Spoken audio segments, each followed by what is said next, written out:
ripple of distorted space twisted around Raziel's form, and in the blink of an eye, he reappeared outside the massive gates of Woth, staggering slightly on impact, catching himself just before his boots fully touched the floor, muttering to himself, "Damn, time's already up," as his gaze flicked upward toward the setting sun, casting a bleeding orange hue across the field of survivors, the warmth of which contrasted harshly with the cold reality around him, where others began appearing in pulses of glowing light, teleported just like him, dumped outside the trial grounds with no fanfare, no applause, some stumbling forward with haunted eyes, others limping, bloodied, limbs wrapped in hasty bandages torn from their own clothes, surrounded by mud, ash, blood, and despair. The air reeked of iron and exhaustion, and silence.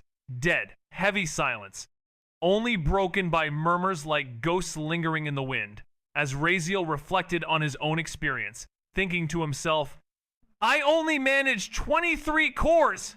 A boy hissed under his breath, his hands shaking as he tried to count the bloody bag strapped to his hip, uttering a desperate curse, and then he exclaimed that he almost died in the test and didn't even pass.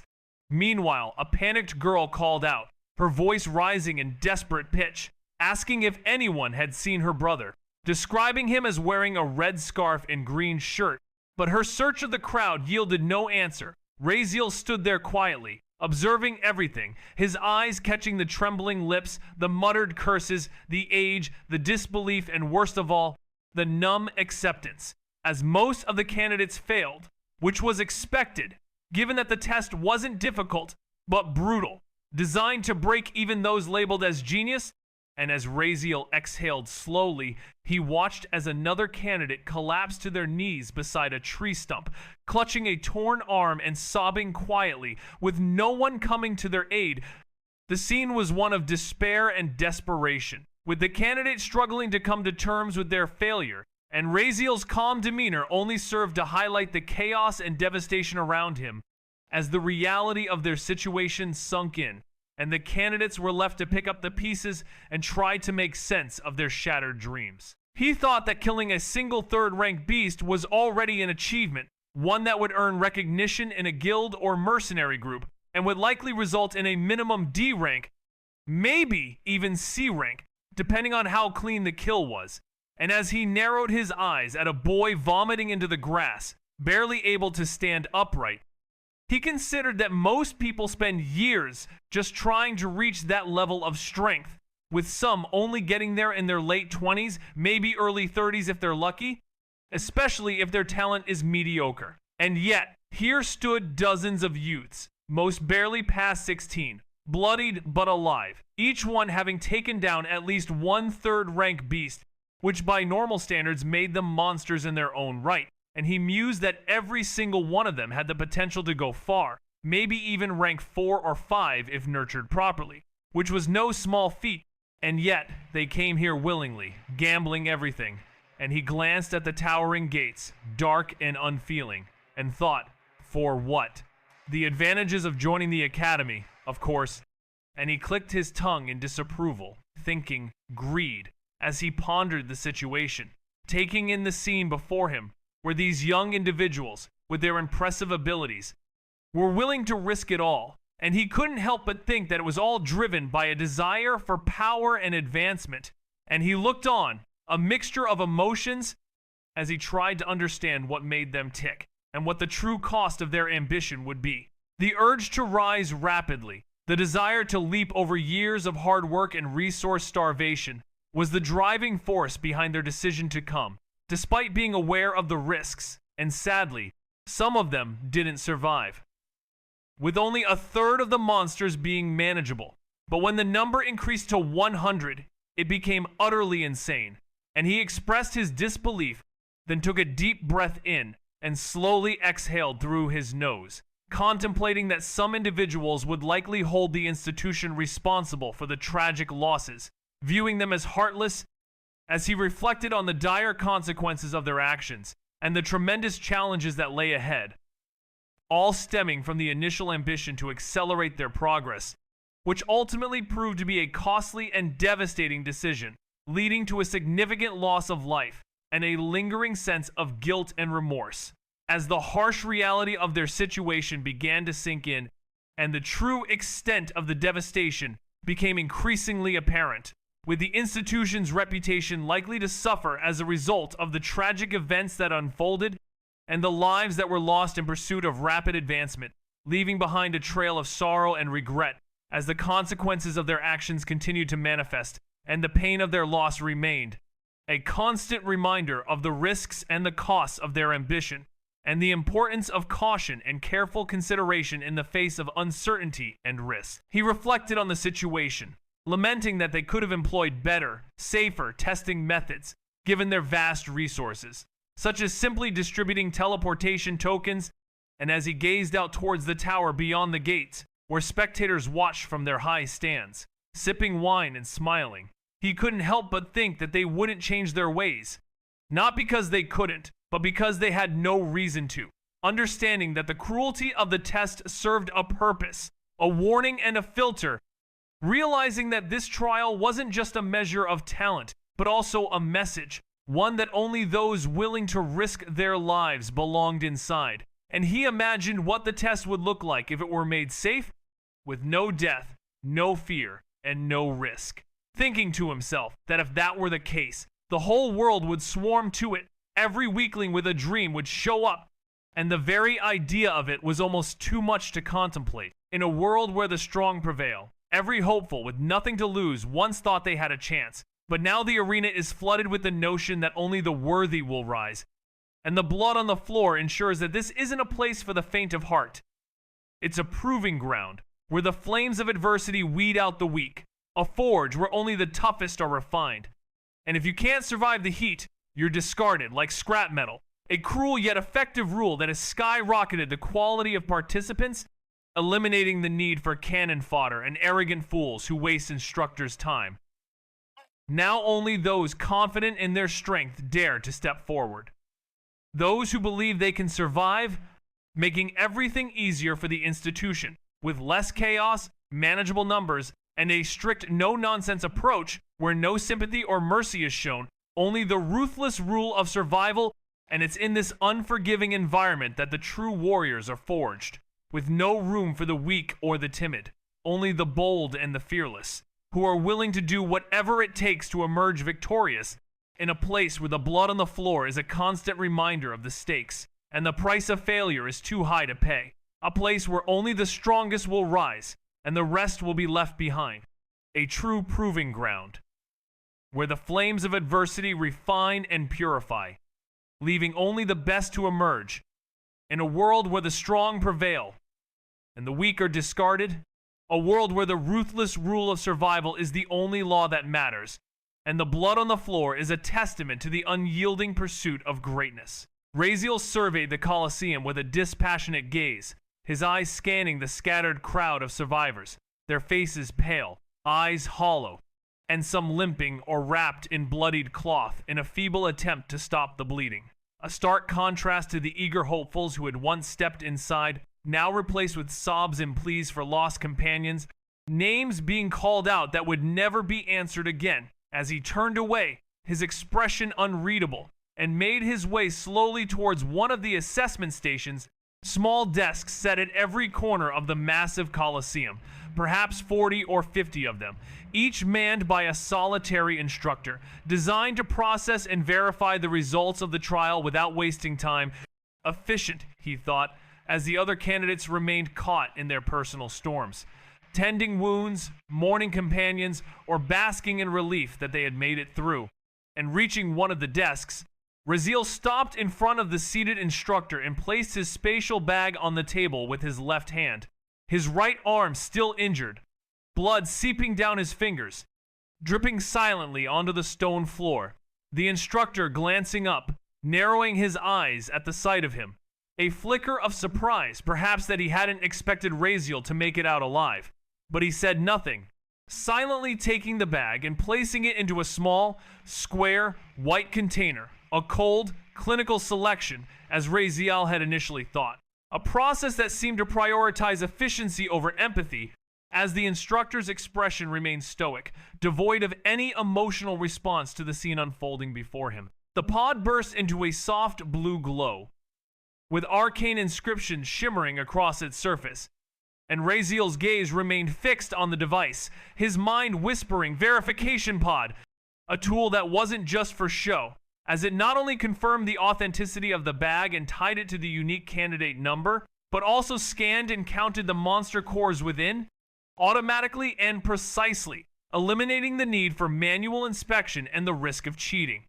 With all data being transmitted directly to the head assessment instructor, the vice headmistress, and even the headmaster himself, ensuring there would be no mismatches, bribery, or manipulation, just numbers. Cold, clean truth, a brutal but fair system, much like the trial itself, and Raziel couldn't help but chuckle to himself, wondering if the head instructor or principal would attempt to manipulate the results to pass someone, highlighting the transparency and fairness of the system, where the outcome would be determined solely by the numbers. A truly impartial and honest evaluation process. And when the time comes, a direct attack will be launched, specifically from the Church of Light.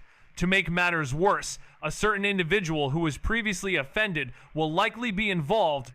A pause ensued. Then a warning was issued. With the current strength, total defeat is inevitable.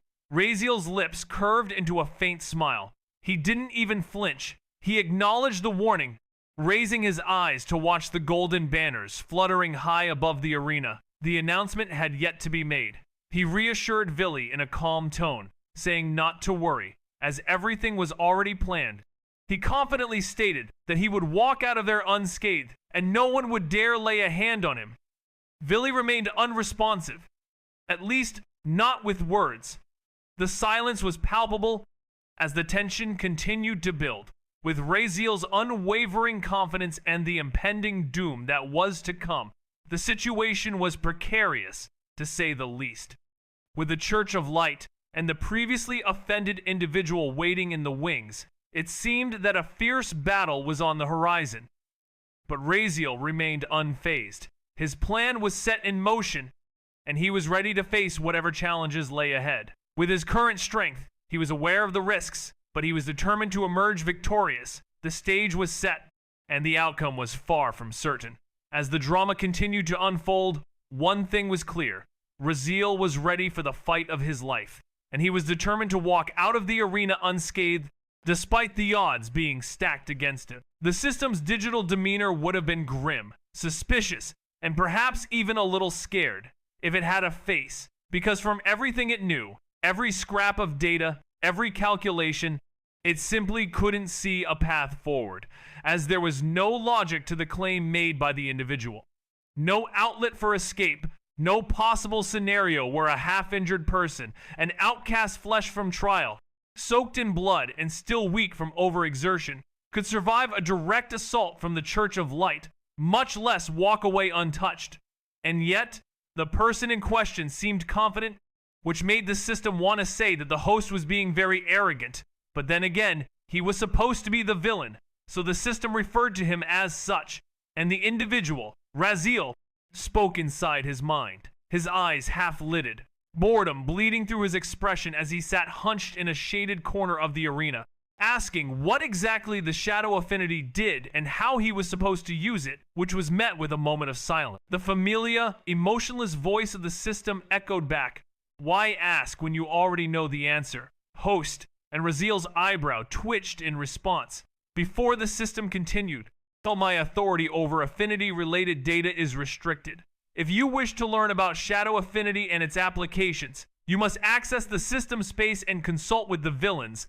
I'm confident they will have all the answers you're looking for," which prompted Raziel to sigh internally, shaking his head as if he'd known this would happen all along, and he leaned back slightly, blood from his still injured arm patterning softly onto the ground near his feet, where the crimson tail had lessened but hadn't fully stopped, and the pain was dull now, but present like a silent reminder of everything he just crawled through, all while 10 minutes had passed since the instructor had told him to wait, and Raziel thought to himself that he had been doing nothing but watching for those 10 minutes, his gaze drifting across the bustling Coliseum, where candidates moved about with frantic purpose.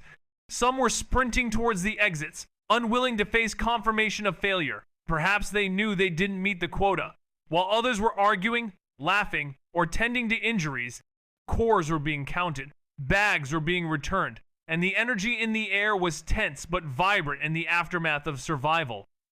And slowly, steadily, the scene unfolded before Raziel's eyes, a mix of emotions and activities, as he stood there, waiting and observing, his mind still trying to process the events that had just transpired. The crowd began to shrink as more and more people left the grounds, some in groups and others alone, their faces heavy with disappointment.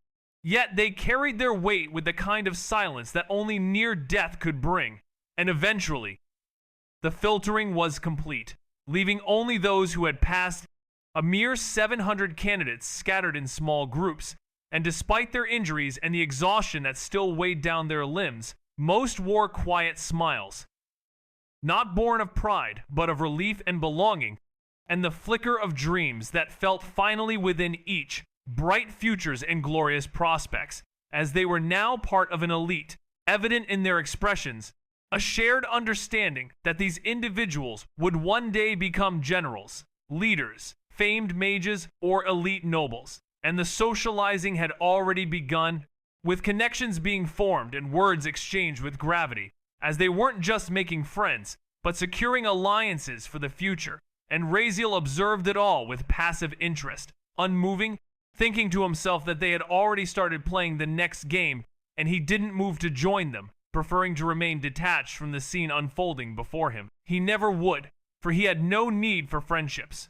Not yet, not here, but just as the social warmth was peaking, a sudden, sharp, commanding voice sliced through the Colosseum like a blade, as attention was demanded from the candidates, and the air froze, with every head instinctively turning towards the raised platform at the far end of the arena, where a figure stood, tall and poised, cloaked in a flowing violet-silver robe, threads shimmering faintly with ethereal embroidery under the afternoon sun, and their very presence demanded silence, and it was Vice Headmistress Selva, whose voice was smooth, controlled, neither warm nor cold, but balanced in that delicate in-between that made her impossible to read.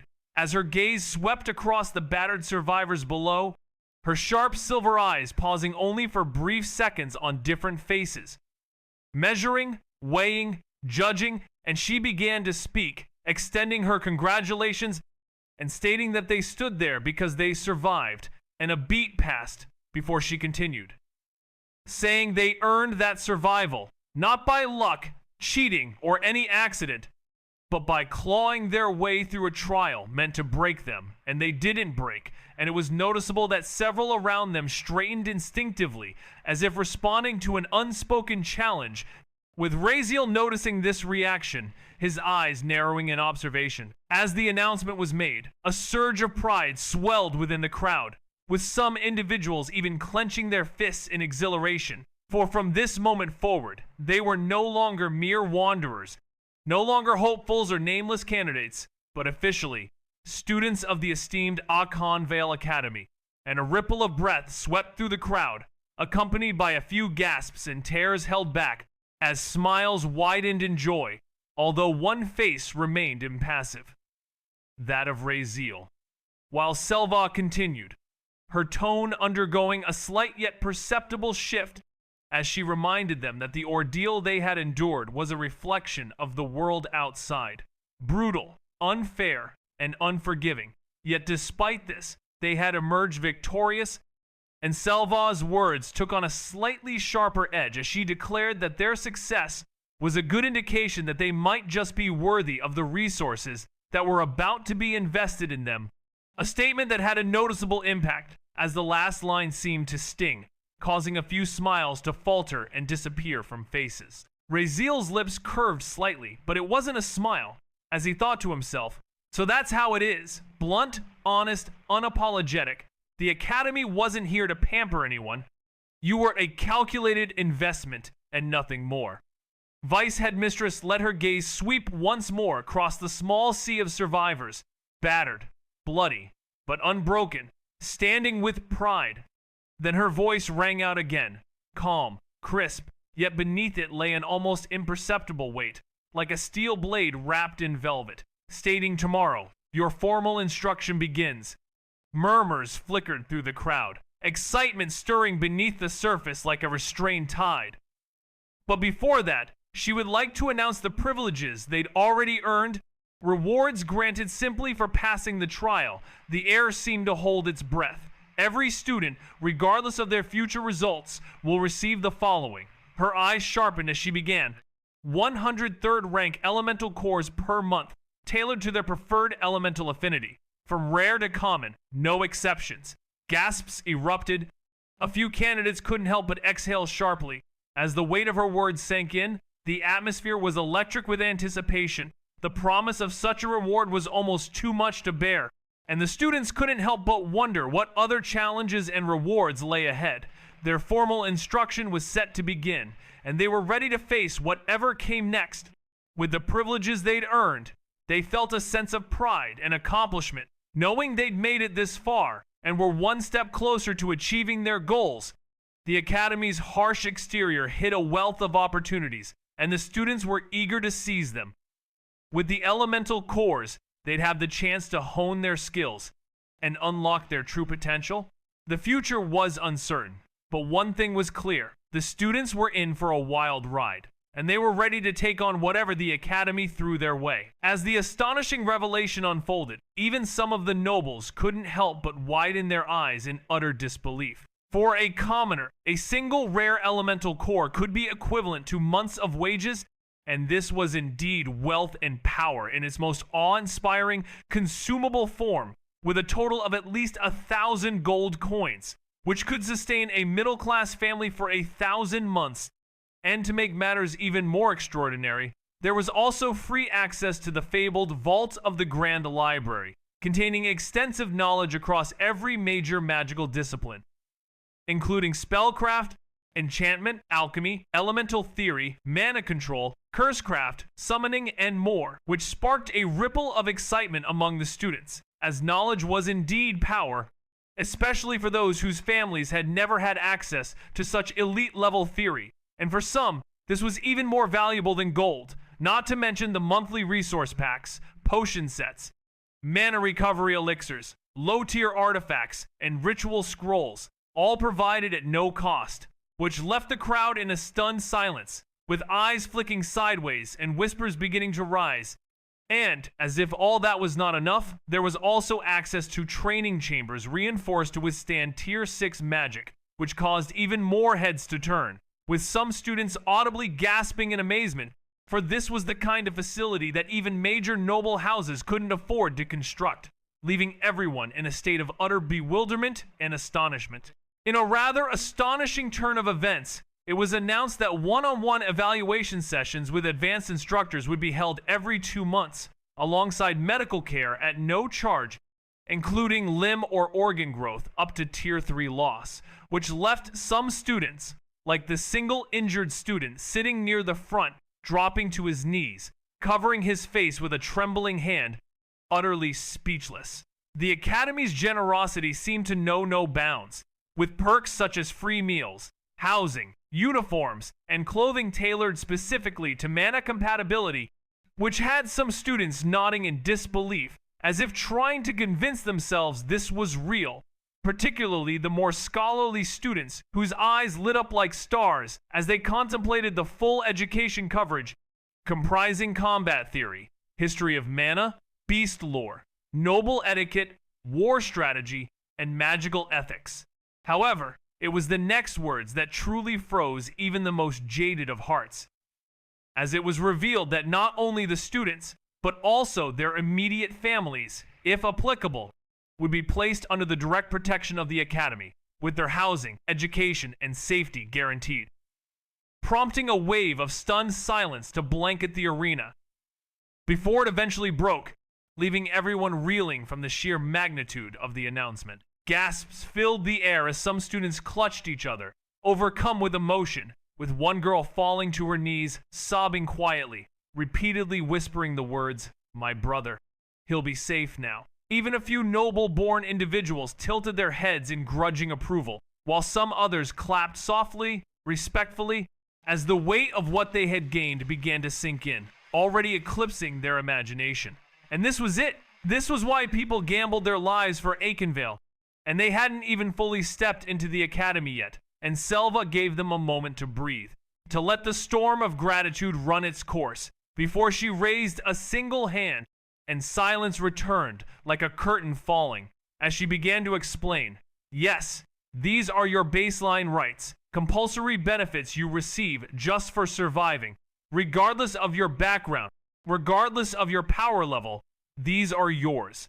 A fact that seemed to resonate deeply with the students, who were still trying to process the magnitude of what they had just been given. She paused, and the atmosphere was filled with an air of anticipation, as if the weight of her next words would be crushing. With no special treatment or favoritism, the Academy honored its word, and silence ensued, thick with awe, like a palpable force that commanded attention. And then, with a subtle shift in her stance, her voice grew cold, its shape like frost spreading across warm glass, a chilling effect that seemed to seep into the souls of those listening.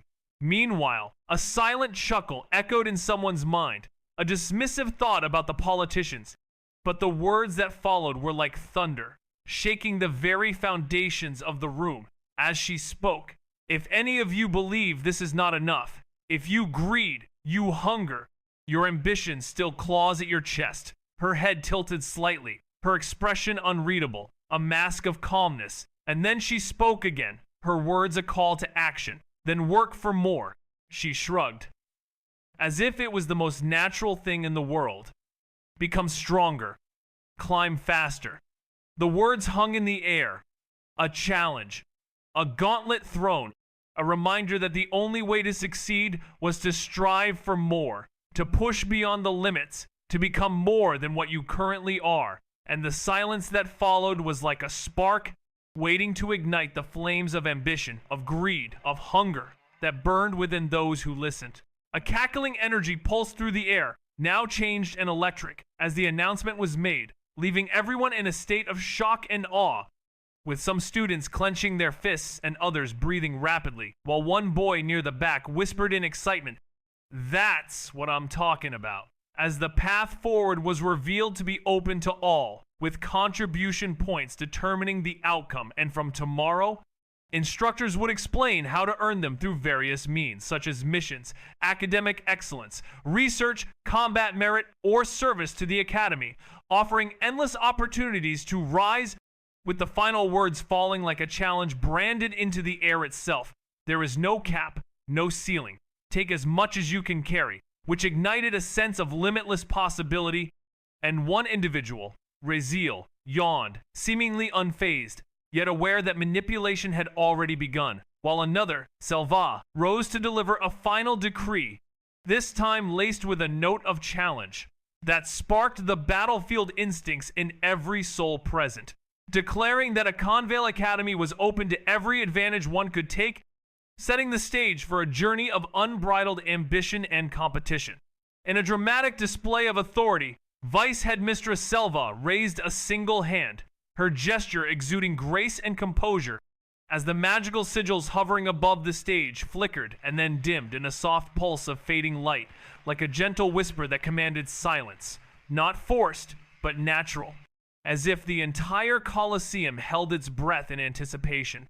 And then her voice rang out again, crisp, clear, and refined, like a bell cutting through the aftermath of battle, as she announced, "Before we end today's ceremony, I would like to recognize a special class of students." Her tone shifting subtly, still formal, still distant, but now threaded with something deeper, not excitement or emotion, but recognition and approval, as she acknowledged that there were those among them who did not merely pass the entrance trial, but shattered its expectations. And in response, a few bows followed, and more heads tilted ever so slightly, in a moment of subdued yet palpable admiration, as the atmosphere remained hushed like a held breath, in reverence of the students being recognized, their achievement a testament to their exceptional abilities, and the Vice Headmistress's words a tribute to their outstanding performance, her voice a beacon of acknowledgement, shining brightly in the aftermath of the ceremony, like a shining star on a clear night, illuminating the path forward. As the students basked in the glory of their achievement, their faces aglow with pride and satisfaction, in a moment that would be etched in their memories forever. In a shocking turn of events, 35 candidates have managed to qualify for entry into the esteemed royal classroom, with each individual acquiring a minimum of 1,000 elemental cores during the trial, a feat that has left everyone in stunned silence, which suddenly gave way to a mixture of utter disbelief and awe, as if the very foundations of the arena had been shaken, with murmurs of royal classroom. 35? Spreading like wildfire, accompanied by gasps of incredulity, as people struggled to wrap their heads around the astonishing number, wondering if these candidates were somehow superhuman and how on earth they managed to collect such an enormous amount of cores, a feat that even the most seasoned and privileged students, including noble scions and descendants of famed bloodlines, found mind-boggling, with some students glancing down at their own bags, feeling a sense of inadequacy and despair, as they realized their own totals, such as 102, 137, and 106, fell woefully short, and a heavy silence fell over one particular boy. His fists clenched, his breathing shallow, as he clutched his spatial bag tightly, his jaw locked in a mixture of anxiety and determination. Having barely scraped together exactly 100 cores, just enough to qualify, leaving him teetering on the edge of uncertainty, his emotions raw and exposed, as the weight of his own limitations threatened to crush him. One lucky kill away from ejection. And then he had to hear this, which made his hands tremble. But in stark contrast, Selva's voice was undisturbed, smooth like iron beneath velvet, as she announced that the Royal Classroom is a tier above all other divisions, with its members receiving access to resources and instruction unavailable to the general student body, including classified spell formations, Tier 5 dungeons, legacy techniques, and direct mentorship from high instructors. Speaking in a tone that made it sound like routine, but the weight of her words wasn't lost on anyone as eyes snapped towards him. Even those trying to keep a calm face found their throats dry, because it wasn't just the perks that were significant, but the implication that these 35 students were now untouchable. And then her tone dropped lower, as she mentioned perhaps the most important part, which many of them may already know, but it bears repeating.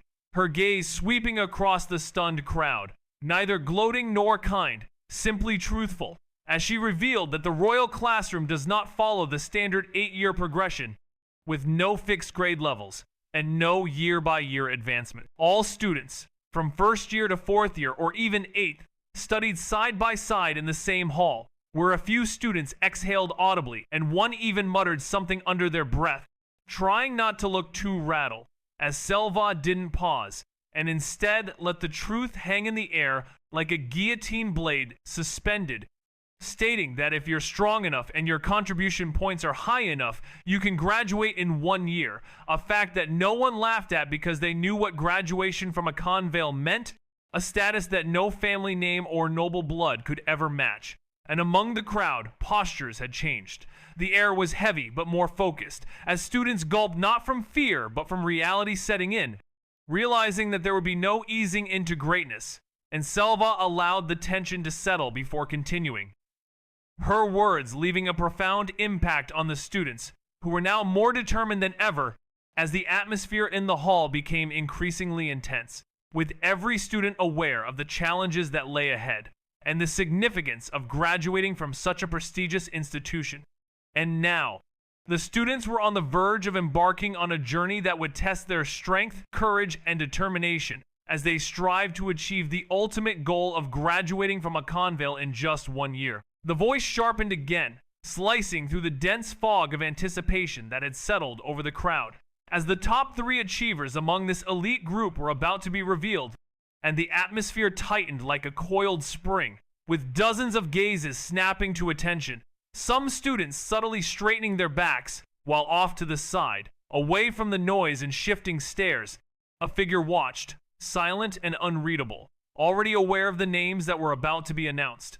And then the announcements began, with rank 3 being Aeon, with 1,023 cores, followed by rank 2, Selena, with 1,101 cores, which prompted a few audible gasps, not from shock, but from the sudden awareness of how close those two scores were, with only a few dozen apart, and the tension was palpable, as the pause that followed seemed to stretch on forever, as the crowd waited with bated breath for the final revelation, and the figure remained still, unmoved by the drama unfolding before them, as the silence was finally broken. But the moment was frozen in time, waiting for the next word to be spoken, and the crowd was left hanging, wondering what would come next, as the pause seemed to take on a life of its own, and the anticipation continued to build, until finally the silence was broken, and the moment of truth was at hand. But for now, it was Selena's score that was the focus, and the crowd was left to ponder the significance of that score, and the figure watched, still and unmovable, as the drama continued to unfold, with the crowd holding its collective breath, waiting for the next announcement and the moment of truth that would change everything, and the atmosphere remained tense, like a coiled spring, ready to snap at any moment, as the crowd waited and the figure watched, silent and unreadable, as the pause seemed to stretch on forever, and the anticipation continued to build until the next word was spoken, and the crowd would finally know the truth, and the figure would finally react. Or maybe not. As the drama continued to unfold, and the tension continued to build, with the crowd waiting, and the figure watching as the moment of truth approached, and the silence was finally broken by Selva, who paused, and the crowd was left to wonder what would come next. A pulsating silence engulfed the atmosphere, a collective breath held by hundreds, and then a sudden movement. The entire courtyard seemed to lean forward in unison, as if drawn by an invisible force. With the announcement of Silva Feilith and her staggering 705,562 elemental cores, the silence that followed was not dramatic, but primal. It struck the courtyard like a void, collapsing in on itself, freezing every sound and every movement. The reaction was not one of confusion, but fear. A spatial bag slipped from a student's numb fingers and hit the marble floor with a dull clink. Another boy, his expression pale and hollow, whispered, "That's not human." The girl beside him nodded slowly, her face drained of color, as if some harsh truth had just been branded into her skull. The weight of the moment was palpable, and the crowd was left to grapple with the implications of what they had just witnessed. The sheer magnitude of the elemental cores was daunting, and the silence was a testament to the awe and terror that it inspired. The students were paralyzed, unable to process the enormity of what they had just seen, and the only sound was the dull echo of the spatial bag hitting the floor, a haunting reminder of the fear that gripped the courtyard. The scene unfolded with a dramatic flourish as the nobles, who had initially strolled in with an air of confidence and superiority, wavers, their eyes widening in shock, while a few stiffened, attempting to maintain their composure, and others subtly stepped away from the elven girl standing silently near the edge of the formation, her presence now burning with an unspoken intensity, not because of any overt action, but due to the profound implications of her achievement, for she hadn't merely won, she had utterly eclipsed them. Her triumph, a stark reminder of the vast chasm between their abilities, a reality that even Raziel, seated in the far side of the crowd, couldn't help but acknowledge, his gaze lowering slightly, a thin bead of sweat trickling down his temple, as he already knew the numbers, but witnessing the weight of her accomplishment hit the world was an entirely different experience. And then Selva's voice, calm, precise, and merciless, cut through the silence. Her words, a stark reminder of the gulf between them, as she pointed out that the rest of them had struggled to gather 100, while she had bought back over 700,000, a staggering amount that surpassed all of their combined efforts several times over, her voice softening just enough to be heard clearly as she drove home the point. This is the difference between passing and truly ruling. The weight of her words hanging in the air like a challenge. The words uttered didn't echo. Instead, they carved themselves into the bone, leaving a lasting impression. And then the tone shifted again, this time laced with a cold finality, as a reminder was served that power is real, and it speaks, determining one's worth in a convale. where only the mighty are deemed worthy. And as a hand was raised once more, the sigils that had hovered above the bust erupted into brilliant light before fading into smoke, as if sealed from the air itself. And to those still standing, congratulations were offered, for they had earned a place among monsters. But a warning was also issued, to never forget that some monsters are still far more fearsome than others, and the tension never dissipated, as Selva turned, her cloak rippling faintly with the movement, and stepped forward once again. And before the trial ceremony was officially brought to a close, a final decree was announced. To be etched into memory, a warning that would not be repeated, a lasting impression to be remembered. Her voice had sharpened into something else now, not irony, but judgment, as she declared that within the prestigious walls of Akenvale Academy, combat between students was not only permitted, but actually encouraged.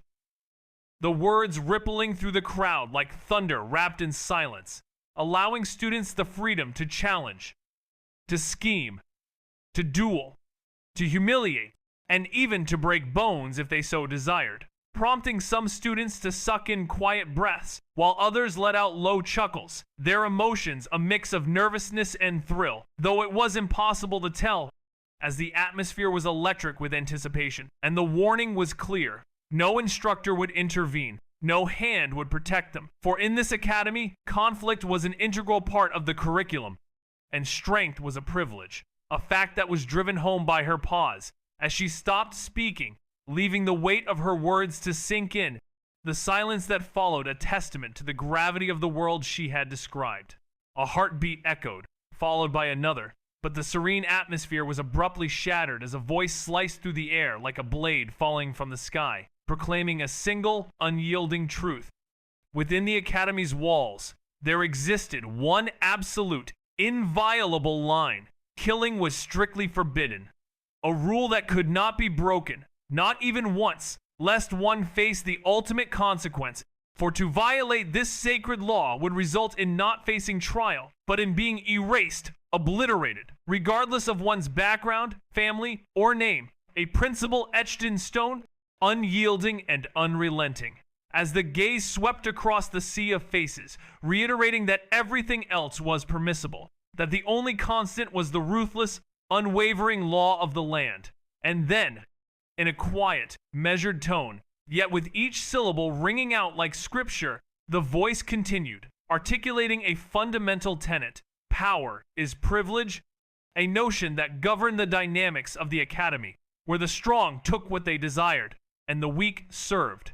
A stark, unvarnished truth that hung in the air, a reminder that if one desired more, they had to be willing to seize it.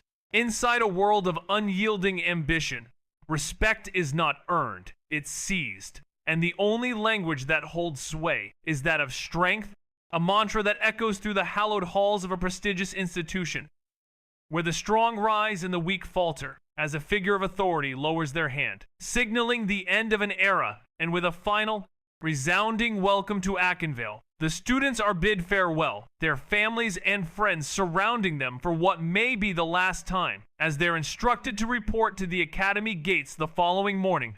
The vice headmaster's parting words hanging in the air like a specter, his abrupt disappearance leaving only an unsettling silence and the reverberations of a newfound reality which the students struggled to grasp, their emotions swirling in a maelstrom of excitement, confusion, fear, and disbelief. As they erupt into a cacophony of voices and murmurs, like a dam bursting, with some hastening to reunite with their loved ones, while others remain frozen, attempting to make sense of the life-altering events that have just transpired, their minds reeling from the aftershocks of a threshold crossed and a journey begun, one that will test their mettle, push them to their limits, and forever alter the trajectory of their lives. 700,000, a number that seemed utterly impossible, even if one were to leap 20 years into the future, prompting whispers of disbelief among the onlookers, who didn't even bother to lower their voices, as they struggled to comprehend how anyone could possess such an astonishing figure. Considering that 100 was deemed a success and 1,000 was elite, but 700,000 was simply unfathomable, feeling not just unfair, but wrong. as if the very laws of reality had been bent to favor one girl. And then there were the rules. Everyone had heard the rumors, whispers about the brutality of Akenvale's academy grounds, where violence was allegedly encouraged, but to hear it delivered so coldly and clearly from the vice head herself was a completely different story.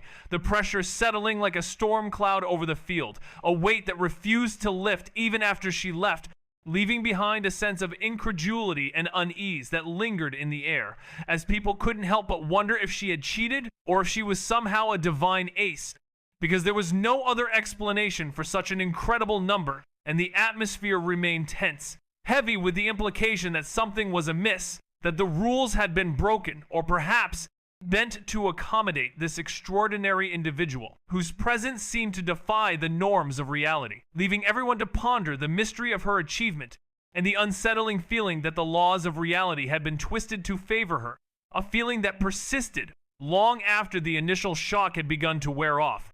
As the crowd continued to grapple with the enormity of what they had just witnessed, and the unshakable sense that something was not quite right, they were now aware that survival was not guaranteed. But one thing brought them comfort, and that was the healing division, where in the distance, a green light started to bloom like fireflies across the broken marble. As teams of robe-clad healers moved swiftly between the wounded, their chants soft, hands glowing, soothing both flesh and mind, with calm and reassuring voices, saying, "It's all right. You're safe now. You did well. Just breathe." The staff from the Academy's elite healing unit were trained for this, not just to mend bones, but to stitch hope back into the students who would need it most. And they would be seeing these healers again, often, because in this place, pain was a part of progress, and every time a fight broke out, those injured would be treated immediately, without which the brutality of their progress would be slow. Too slow to match the expectations set upon them, as the healers played a crucial role in ensuring that the students could continue to push forward, despite the challenges they faced, and the healing division was a beacon of hope in a place where the struggle to survive was a constant reality. In a system where every student was subject to relentless battles, resulting in brutal beatings that left them bloodied and bruised, the only means to reclaim their pride was to defeat the one who had bested them. But this cycle of violence was never-ending, as once they emerged victorious, an even stronger opponent would inevitably arise, and this pattern would repeat itself, with the Academy turning a blind eye to the countless times its students were broken. As long as they ultimately grew stronger, embracing the doctrine that anything that doesn't kill you makes you stronger, a phrase that wasn't just a motto, but a way of life. And yet, amidst all this chaos and recovery, one student remained isolated, a lone figure, Raziel, who sat alone, a poignant contrast to the never-ending cycle of violence and struggle that surrounded them. Still seated quietly in the fat cone of the Colosseum, shadows culing out his posture like second skin, he remained watching. Not one heel approached him, not even one glance. Not to say help, they passed him by like he didn't exist, because they must have been OD'd to ignore him, and he thought to himself, "Guess I won't be getting any healing help in Academy." How predictable, as Racism Raziel chuckled softly under his beak, shaking his head as he watched Gino Beast flut by him, Neve even glancing his way, and also from afar, he caught movement. In the distance, his eyes locked with a lone fig. The Warden, still watching, eyes locked onto him like a pedo awaiting weakness. That same smug expression still painted on his face, casual, but beneath it, a sharp gleam of hunch, a killing intent so suffocating it distorted the AI around him. It wasn't even hidden. How petty do you have to be to think you killing a 16-year-old while smiling like that? And then a voice intervened, saying it was him who provoked him in fifth place, but Raziel chose to ignore it. He only sighed, shaking his head, and then a voice came, as he continued to sit quietly, observing his surroundings, with the shadows cooling around him like second skin, and the figure in the distance, still watching him with an intent to kill. The air was thick with tension, and the silence was deafening, as he waited for what would happen next, his eyes fixed on the figure, his expression unchanged, despite the hostility that surrounded him. As the Colosseum emptied, A palpable killing intent began to emanate from all directions, fixated on one individual, and a voice inquired about their plan, wondering if they would run or await their demise, to which Raziel responded with an air of nonchalance, his gaze unwavering as he sat with his left arm resting on his knee, eyes half-lidded, exuding an aura of boredom despite being surrounded by people who wished him harm, and he smiled, reassuring the voice not to worry, as if his words had summoned them. The sound of footsteps echoed across the marble floor, measured and deliberate, too synchronized to be casual, prompting the crowd's murmurs to grow loud before suddenly falling silent as a large group approached him, with people instinctively stepping aside to clear a path, nobody daring to interfere, students watching in disbelief, their eyes widening as whispers scattered like dry leaves caught in the wind, and the atmosphere remained tense, anticipating what would unfold next as Raziel's smile seemed to hint at an impending arrival. And the crowd's silence was a testament to the unease that had settled over the Colosseum. With all eyes fixed on the unfolding scene, the air thick with anticipation, as the footsteps drew closer, their synchronized rhythm a clear indication of a coordinated approach, and the crowd's silence was a stark contrast to the earlier murmurs, as if everyone was holding their breath, waiting to see what would happen next. With Raziel remaining seated, his expression unreadable, yet his smile still plastered on his face, as the group finally came into view, their presence commanding attention, and the crowd's whispers began to circulate once more, like leaves rustling in the wind. As the tension continued to build, with everyone waiting with bated breath to see what would unfold, and Raziel's calm demeanor seemed to be the only constant in the sea of uncertainty that had engulfed the Colosseum. The scene unfolded, with a murmur of saintess barely audible, as someone's gaze was fixed on the woman walking in front, her golden hair flowing like divine silk in the wind, catching rays of the setting sun and turning them into halos of grace. Her expression was unreadable, cold as steel, serene as a blade mid-flight, and then a whisper of Aeon spread, followed by the revelation that it was Aeon Dagonwef, from House Dagonwef, a name that seemed to command attention, as even the Duke's son came down from the VIP stands, prompting a ripple of confusion and alarm through the crowd, with people wondering what they were doing there, and it became clear that these weren't just spectators, as the crowd's agitation grew, fueled by the unexpected appearance of such esteemed individuals. These were the Empire's future pillars, its chosen elite, and the question lingered as to what business they could possibly have on the lower grounds. But then the realization struck like thunder. They were walking towards him, towards Raziel, and the thought sent a shiver down the spine. They're going to that guy. The uncertainty was palpable. Do you think they'll, a whisper escaped, and attack him, right here, inside the Colosseum? The very idea seemed unimaginable. That apostate, someone whispered with a mix of disgust and fear. Yeah, I think that's it. There's no way the Saintess would let him live. But the memory of the Vice Headmistress's intervention earlier echoed. She had stopped the Holy Knights, warned them, said the Imperial Princess was here. Would they still attack him? The tension was suffocating. Idiot. The Empire's elite. With their eyes fixed on Raziel, their intentions unclear, the air was thick with anticipation, as the crowd held its collective breath, waiting to see what would unfold. The chosen elite, with their sights set on Raziel, their actions, a mystery, the Empire's future, hanging in the balance, the lower grounds, a stage for a drama that was about to unfold, with Raziel at its center, and the elite closing in, their intentions, a ticking time bomb, waiting to explode in a maelstrom of chaos and destruction. The Colosseum, a witness to the impending storm, the Empire's future, hanging precariously in the balance, as the elite moved closer, their footsteps echoing through the halls of the Colosseum. The sound, a death knell, tolling the fate of Raziel and the Empire forever, intertwined in a dance of fate and destiny. Of course they would. It's only logical, considering the Academy's neutral stance, But one mustn't forget that Selena holds a position of great influence, not only as the heiress of a prestigious duke house, but also as a revered saintess.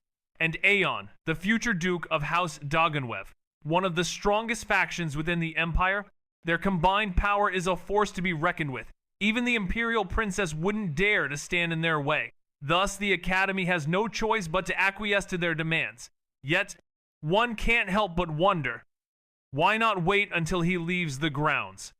Why cause unnecessary friction with the academy over someone as seemingly insignificant? He's known as the shame of the VILLIANS for a reason. After all, his capabilities are laughable. He wouldn't even be able to put up a fight if they were to attack him now. His pathetic nature is almost palpable, but just as these thoughts are expressed, a hushed warning echoes through the air. Shh, don't say that name, another student hisses, eyes wide with panic, as sweat trickles down his neck. He casts a nervous glance around, only calming down once he's certain no one else has overheard. The tension is palpable. The mere mention of the name seems to have sent a shiver down the spines of those nearby.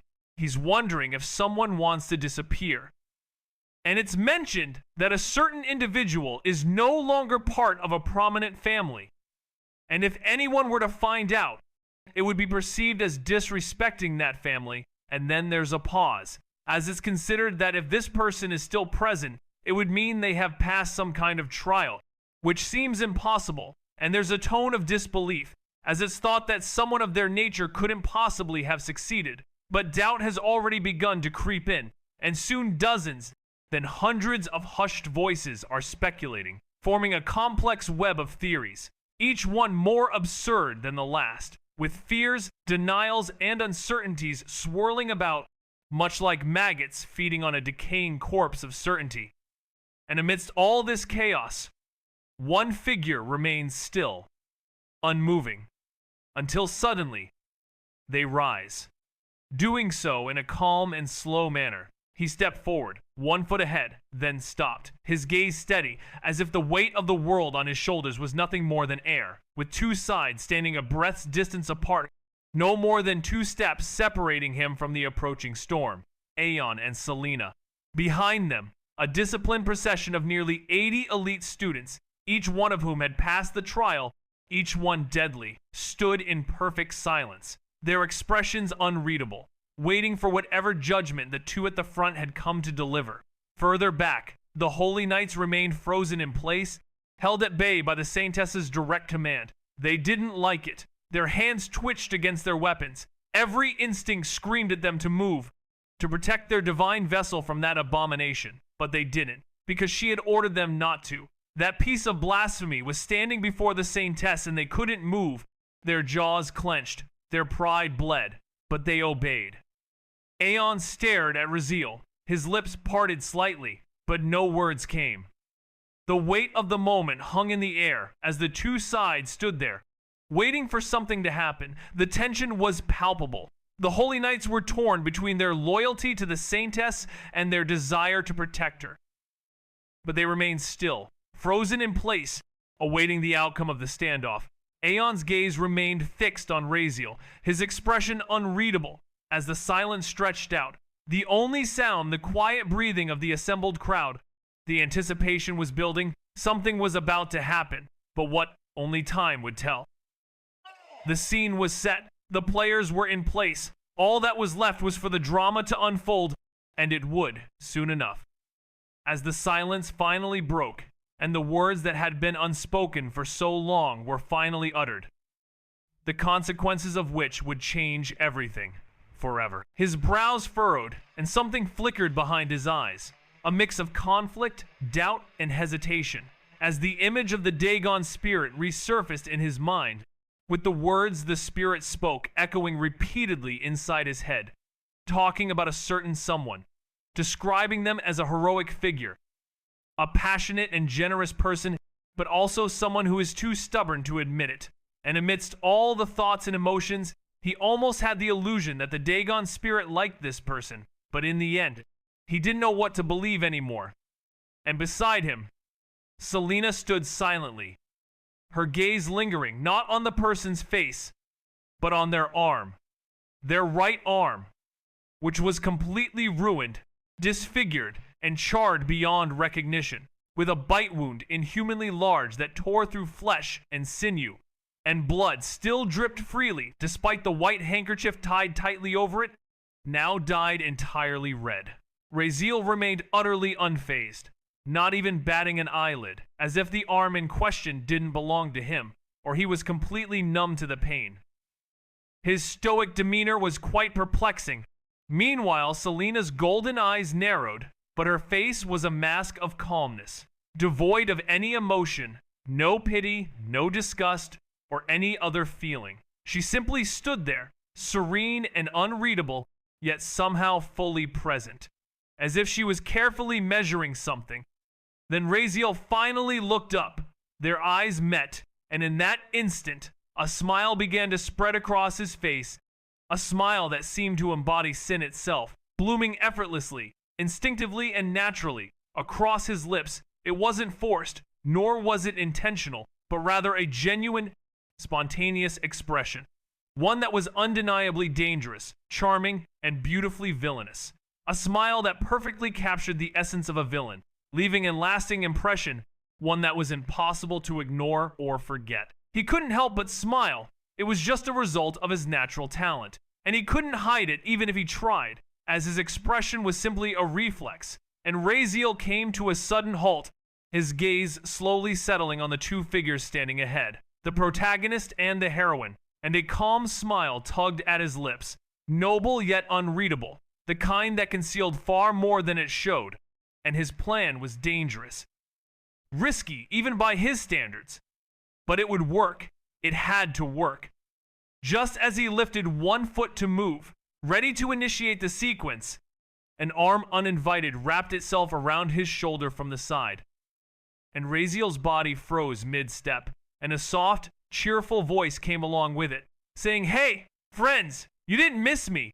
Right. And the sudden intrusion broke the tension like a slap across still water, and Raziel turned his head slowly, eyes narrowing, and a face came into view, Riven, with that infuriatingly sweet smile on his lips, as if they were lifelong companions just reunited.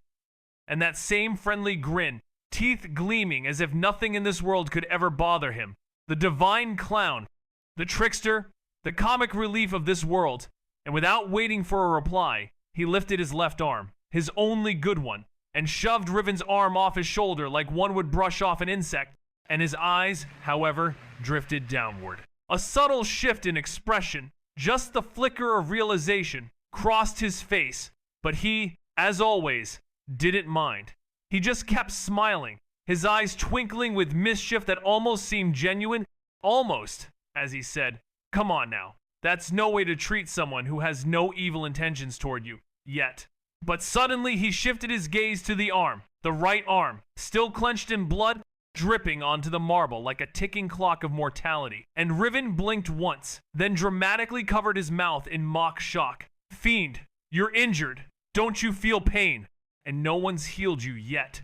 He looked around, theatrical concern plastered across his face. His voice rose a little, addressing no one and everyone at once. Anyone, any kind soul here, feel like maybe doing something about that. No healers around. And then silence. No one stepped forward, but the healing unit, they only turned away. It seemed as if the very air around Raziel was cursed, as if healing him would infect them with the same darkness they all pretended not to fear.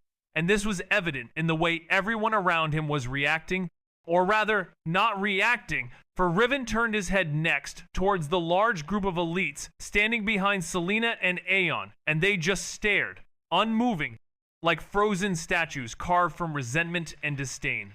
Their faces expressionless, and even Selena, at the center, didn't move, her expression unreadable, emotionless as she glanced around, her lips set in a flat line, but she said nothing, cold, distant, willing to let whatever happened, happen, and not a single person stepped forward, not from her group, not from the hundreds surrounding them.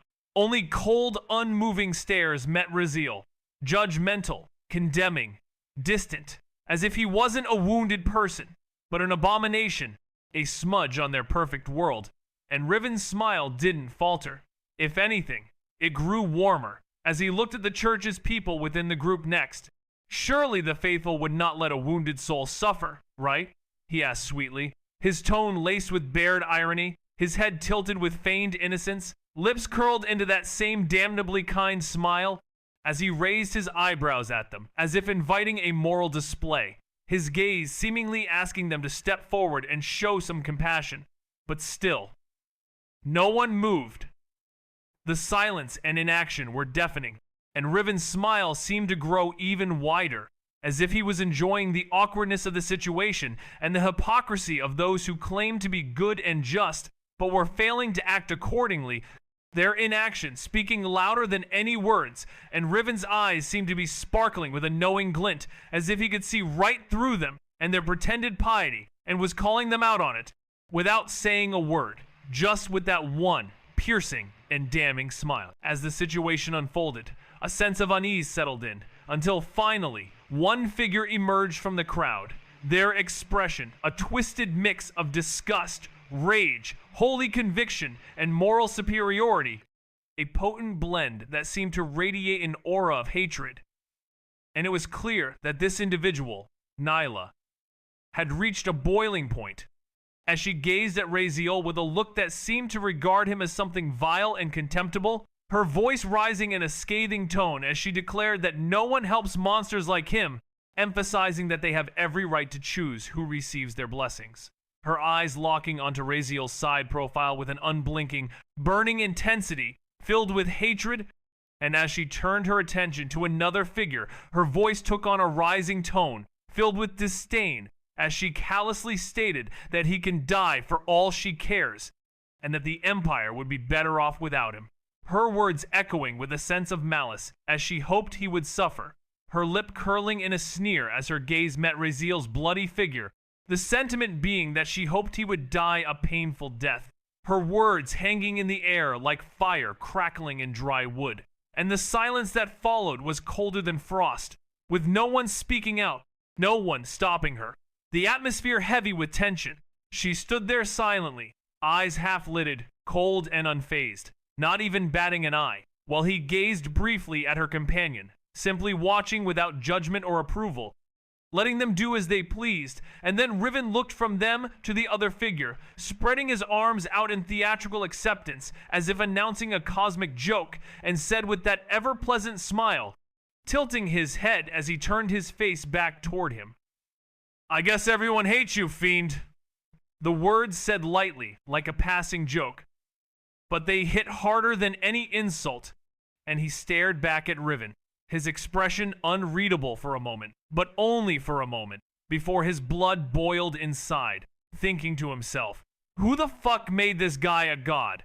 Trying to humiliate me with these cheap theatrics, is that it? And he pointed a blood-slicked finger directly at Riven, warning him in a voice that dropped into a whisper, cold as death. "I'm warning you, don't call me fiend again. You'll regret it in future. I promise. Direct threat to a god."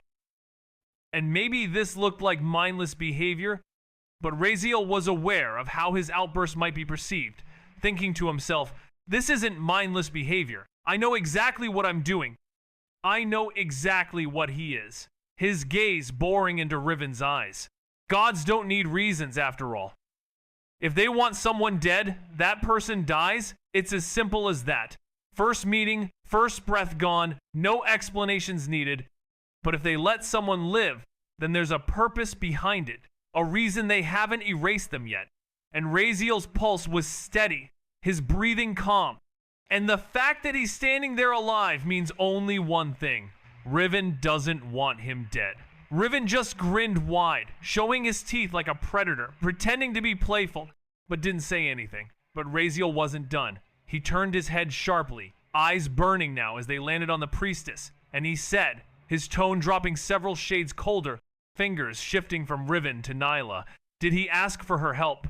His voice rose with disdain, each word cutting deeper than the last. Why was she acting like he begged her, becoming overly righteous all of a sudden? Even if she had offered her so-called divine healing, he would have spat in her face.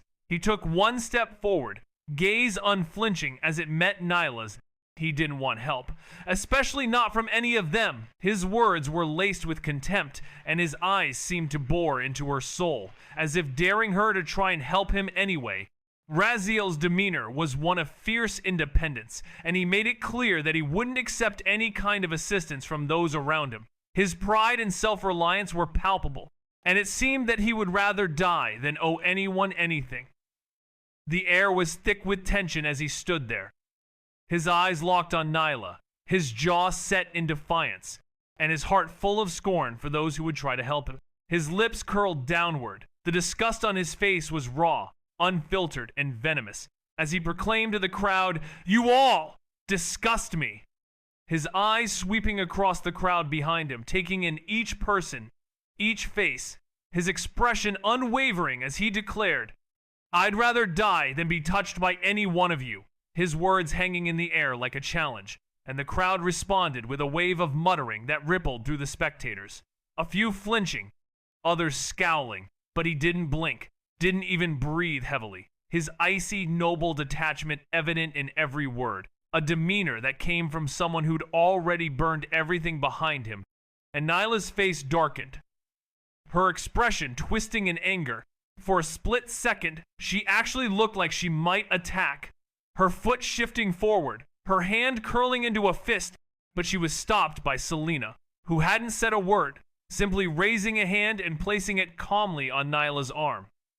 Her presence alone enough to halt Nyla's potential outburst. No words, no warnings, just a gentle yet firm restraint. Nyla froze mid-step. Her hand, which had been raised to strike or speak, dropped back down, halted obediently, and in that moment, Raziel, despite the storm inside him, noticed something subtle, his outburst, which wasn't just anger, as the familiar twisting in his chest and the violent pulse rushing to his head wasn't natural. His trait, absolute arrogance, had flared, latching onto his fury like dry wood to fire, worsening everything, blinding him, and feeding it. And Raziel grit his teeth, thinking to himself that he needed to control it, feeling overwhelmed again, just because of something this small. And he let out a sigh, exhaling slowly, trying to buy the urge to lash out, as he struggled to regain control over his emotions, which were spiraling out of control, and his trait, which was fueling his anger, making it harder for him to think clearly. And he knew he had to calm down, to rationalize his thoughts, and not let his emotions get the better of him. But it was proving to be a difficult task, as his body was responding to his trait, and his mind was clouded by his fury, making it hard for him to focus, and he was aware that he was on the verge of losing control. And that's why he was trying to take deep breaths, to calm himself down, to silence the storm inside him, and to find a way to overcome his trait, which was threatening to consume him. In a dramatic turn of events, a character's frustration boiled over as he struggled to comprehend the chaotic situation unfolding before him. His jaw clenched in anger, and his mind racing to piece together the puzzle of the trial, the monster, and the dragon's words, all while being faced with a mysterious boy. And just as he was about to speak up and ask the burning question on his mind, a delicate and measured hand reached out, gently wrapping around another character's injured arm, bringing him to a halt, his blood-slicked fingers freezing in midair, the touch soft yet impossible to ignore. And as he looked down, he saw that it was Selena who had moved forward, her actions stopping him mid-motion, leaving him speechless and unsure of what to do next, the tension palpable as the scene played out, with Aeon shifting where he stood, his own jaw clenched in a mixture of confusion and desperation, trying to understand what was happening, and the character whose arm had been grasped, known as Raziel, standing there, his emotions frozen in time, as the hand that had wrapped around his arm seemed to hold him in a silent grip, the only sound being the quiet breathing of those present, the atmosphere heavy with anticipation and uncertainty. She took a single step forward, and in that moment, with all eyes watching, she cradled his battered arm in her palms carefully, effortlessly, as if holding something precious, gentle, holding his hand in her other delicate soft hand without caring about blood getting on her hand. The silence around them deepened, like even the surroundings themselves forgot how to breathe. Her voice was barely above a whisper, Let me heal it, she said, since no one else wants to. Her tone was flat, so quiet it nearly vanished, but the intent behind it was unmistakable. Her lips pressed into a thin line, unreadable, and her golden hair shimmered faintly beneath the sun. She didn't look up at his face, she only looked at his wound, and in that moment, she wasn't a high-ranking figure, or the heir to a noble house. She was just a girl trying to reach out. But his expression twisted, his brows furrowed sharply, his breath shortened, and his gaze, ice cold and sharp as obsidian, snapped to hers at last. Without a word, he yanked his arm back. The force tore his arm from her gentle grip, blood flicking into the air like red petals falling between them. Don't, his voice was low. The words that followed were a vehement refusal, a clear rejection of her offer, a stark contrast to the gentle gesture she had made. The sound of his voice was like a slap, a sudden and sharp rebuke, a clear warning to stay back. The moment was tense, the air was thick with emotion, and the silence that followed was oppressive, heavy with unspoken feelings. The only sound was the faint whisper of his voice, still echoing in the air, a low, rough sound that seemed to convey a deep-seated warning, a clear message that he would not be touched, that he would not be healed, that he would not be helped, at least, not by her.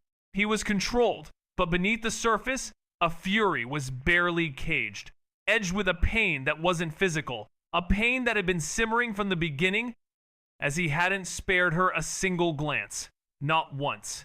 Instead, he had looked at everyone else, mocking, glared, even smiled, but not at her, because she didn't matter, or so it seemed. But in reality, it was because if he looked at her too long, his composure might shatter, and he might just fuck everything up, which was something he couldn't afford. But then Selena met his eyes, calm, soft, and gentle, saying she just wanted to help, her voice soft now, devoid of anger or pride, but with the faintest trace of something else, something close to regret, maybe. But Raziel only stared back at her, his expression implying that her voice had offended the air, as he bluntly told her to fuck off, in a scene that would be forever etched in the memories of all who witnessed it. A shocking outburst echoed across the Colosseum, as a certain individual's words cut through the tense air like a blade, leaving a deafening and oppressive silence in its wake, where every spectator, from the commoners packed into the upper tiers to the nobles seated in their gilded balconies, froze as if time itself had stopped, with faces turned pale and mouths hung open in stunned disbelief, as the entirety of the Colosseum seemed to have forgotten how to breathe. And all that could be thought was, did he truly just say that? Did he really just use that kind of language? And to her, of all people, the saintess, with jaws crashing into the floor from the sheer audacity of it, wide eyes and trembling hands everywhere, and even the wind dared not stir, as if the world held its breath, terrified of what might come next. And the question on everyone's mind was, how could someone be this reckless, this brazen, with the saintess being the target of such a verbal attack, leaving everyone in a state of utter astonishment and bewilderment, with the only sound being the echoes of those infamous words, which seemed to hang in the air like a challenge or a gauntlet thrown, as the world waited with bated breath to see what would happen next and how the situation would unfold, with all eyes fixed on the individual who had spoken those words, and the saintess, who was the recipient of such a shocking and unprovoked attack, with the Colosseum itself seeming to be holding its breath, as if it too was waiting to see what would happen next, and how the situation would be resolved. He was utterly consumed by his own madness, or so it seemed, as if he had resigned himself to his impending doom, and was now unleashing every last shred of rage bottled inside him, and this thought sent a wild wave of horror spreading through the crowd. For they had already declared him dead in their hearts, and now his words had sealed his fate. For speaking unkindly of the saintess was a sin severe enough to warrant death, and yet he stood there, Raziel, gazing at her with defiance in his eyes, his voice dripping with venom, not just thinking but speaking, shouting his blasphemy aloud for all to hear, and not in the shadows where cowardice might shelter a man, but here, under the open sky, before thousands, and still, the question gnawed at them. Why did the Saintess even try to help a man like him? A man who once tried to force himself upon her. If there was anyone in this world she should hate, it should be Raziel. She, of all people, should have turned her face away in disgust, let him bleed out on the sands without a second thought. But no, that was what set her apart, and the crowd couldn't help but wonder, was he simply resigned to death? Had he decided that since his doom was inevitable, he would unleash every last shred of rage? And this thought sent a wave of horror through the crowd as they watched him, Raziel, standing there, speaking his mind, without fear, without shame, and the Saintess, standing there, trying to help him, despite everything. And the question remained, why? Why did she try to help him? Why did she even bother, when she should have hated him, when she should have turned her back on him? But she didn't. And that was what made this scene so astonishing, so bewildering, so utterly captivating. That was why she was the Saintess, chosen by the divine, as she demonstrated unwavering compassion, stepping forward with open hands when others would turn away in revulsion, and offering her healing light to even the most vile, showcasing her boundless mercy and limitless forgiveness, with her nobility shining like the sun at its zenith, warm, blinding, and pure. And so she had stepped forward, past the hateful glares of the crowd, past the whispered protests of those who could not comprehend such kindness, reaching out to the man who had once sought to ruin her, and offering to save him, which only made Raziel's defiance more monstrous in the eyes of the onlookers, whose anger boiled over, wondering how he could repay her kindness with such foul disrespect, as a woman who had every right to hate him had descended from her pedestal of purity to heal him, even after all that he had done, and yet he spat in her face with his words, causing the crowd to barely contain themselves, with fists clenched and teeth ground together, to the point where if the Saintess gave the word, there was not a man or woman there who would not leap forward to end Raziel where he stood, to rip him apart for this final, unforgivable insult. All held their breath, waiting, watching, as the scene unfolded with bated anticipation, everyone's eyes fixed on the Saintess, wondering how she would react to this blatant betrayal of her grace, their gaze flicking from Raziel to the Saintess, expecting fury, or at least sorrow, but the very air grew cold, heavy with tension so thick it could choke, and Aeon, standing apart from the seething masses, felt his gaze sharpen, his heart racing, not from outrage like the others, but because he noticed something no one else had, his keen eyes catching the moment, his breath hitching, as he saw that she had taken Raziel's hand, a gesture that made his mind reel, remembering how she had reacted when he had dared to touch her hand, the disgusted look on her face, the way she had immediately cleansed herself, as if his touch had stained her. His heart had burned with shame, his pride shredded, and now she held Raziel's bloodied arm, his gore-stained hand, as if it meant nothing, as if his filth was beneath her notice. The blood smeared her own pale skin, but she didn't even flinch, didn't try to purify it away. A hot flush of embarrassment prickled at Aeon's neck as he struggled to comprehend the significance of this moment, his thoughts consumed by the stark contrast between her reaction to Raziel's touch and his own, the implications of which left him feeling bewildered and humiliated. He didn't really care, and why should he? She was nothing to him. Yet witnessing this scene, seeing how she had withdrawn from him and now stood calm and unbothered at Raziel's side, it stung, making his skin crawl with awkwardness, making him want to look away from the scene unfolding before him. Still, he said nothing. What good would it do? This wasn't his battle. This wasn't his place. Better to stay silent. Better not to be drawn into this storm. For a fleeting moment, sorrow glimmered in the Saintess's eyes, a soft, almost imperceptible sadness that those around her, blinded by their fury, utterly missed. But in that heartbeat, Raziel's coldness, the raw loathing in his gaze, cut deeper than any blade. His words had been brutal, but it was his eyes, those eyes once filled with light, that pierced her gentle heart. "Sorry," she said at last, her voice quiet, heavy with 1,000 tangled emotions. Her gaze met his, and in those luminous eyes danced a storm of confusion, regret, and aching memories of what once was. But Raziel said nothing. His silence was louder than any insult. His eyes, like frozen steel, bore into hers without warmth, without mercy, without a flicker of the boy she might have once known. And the chill of his hatred reached her to the bone, prompting her to quietly step back with a grace that did not falter.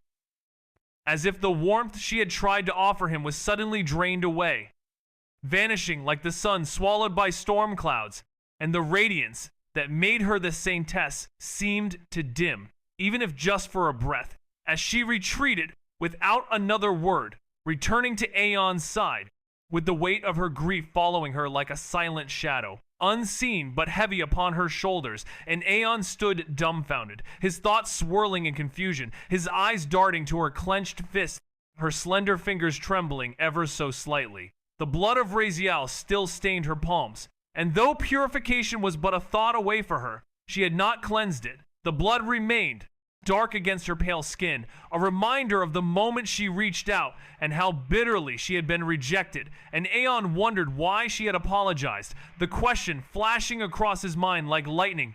She had touched him, and then she apologized for it.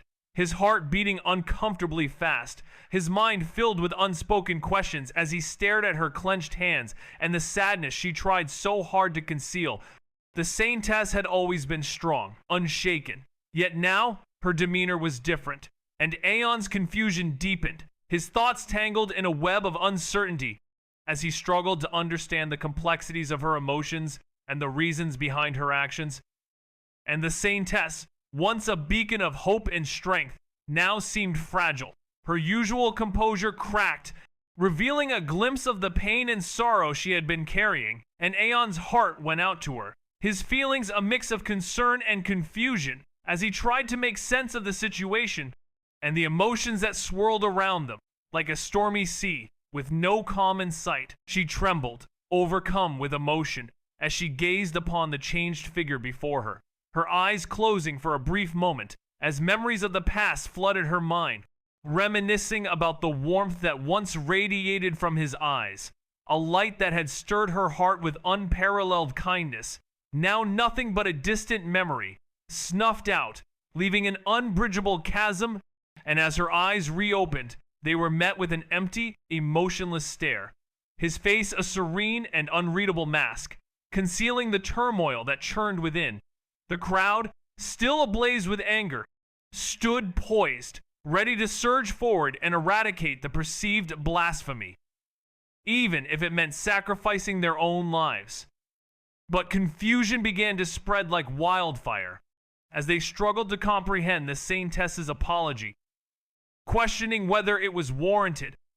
And before long, a consensus emerged, one that they eagerly embraced, that the saintess, in her pure and innocent nature, had backed down because she had touched him without his permission. And as this misconception took hold, thousands of misunderstandings blossomed in their hearts, each one further elevating the saintess to an even more divine and virtuous pedestal. While none were privy to her inner struggle, her true emotions hidden beneath the surface, as the scene unfolded, a poignant testament to the gulf between perception and reality. They were completely unaware of the truth, perceiving her as perfect, with her kindness still intact even in that bewildering moment. And as a result, they were at a loss for what to do next, their confidence and certainty of action drained from them, leaving them frozen and glancing at one another in silent confusion as they waited for something, anything, to guide them on what came next. But for him, the word echoed in his mind, bitter and mocking, prompting him to think that was all she had to say, which ignited a fierce anger within him, and he found the situation disgusting as the excitement he had felt moments ago, the thrill of discovering a new system function, the realization that he could finally tap into mana, was shattered, ruined by her, and this encounter, which had come and twisted his mind into knots, stealing whatever piece he had managed to carve out for himself in that cursed moment. And then a voice intervened, urging him to calm down, to focus on his plan, reminding him that they were still under a very fatal threat. This is no time for these games, as a voice of reason echoes in his mind, its words long and its tone trying to fail to soothe him, reminding him that if he wants to be a good villain, he needs control, and he's disappointed in himself. Please, keep that in mind. But his thoughts are a raging storm as he retorts in his mind, "Villain! Villain my ass! I'm human too! Damn it!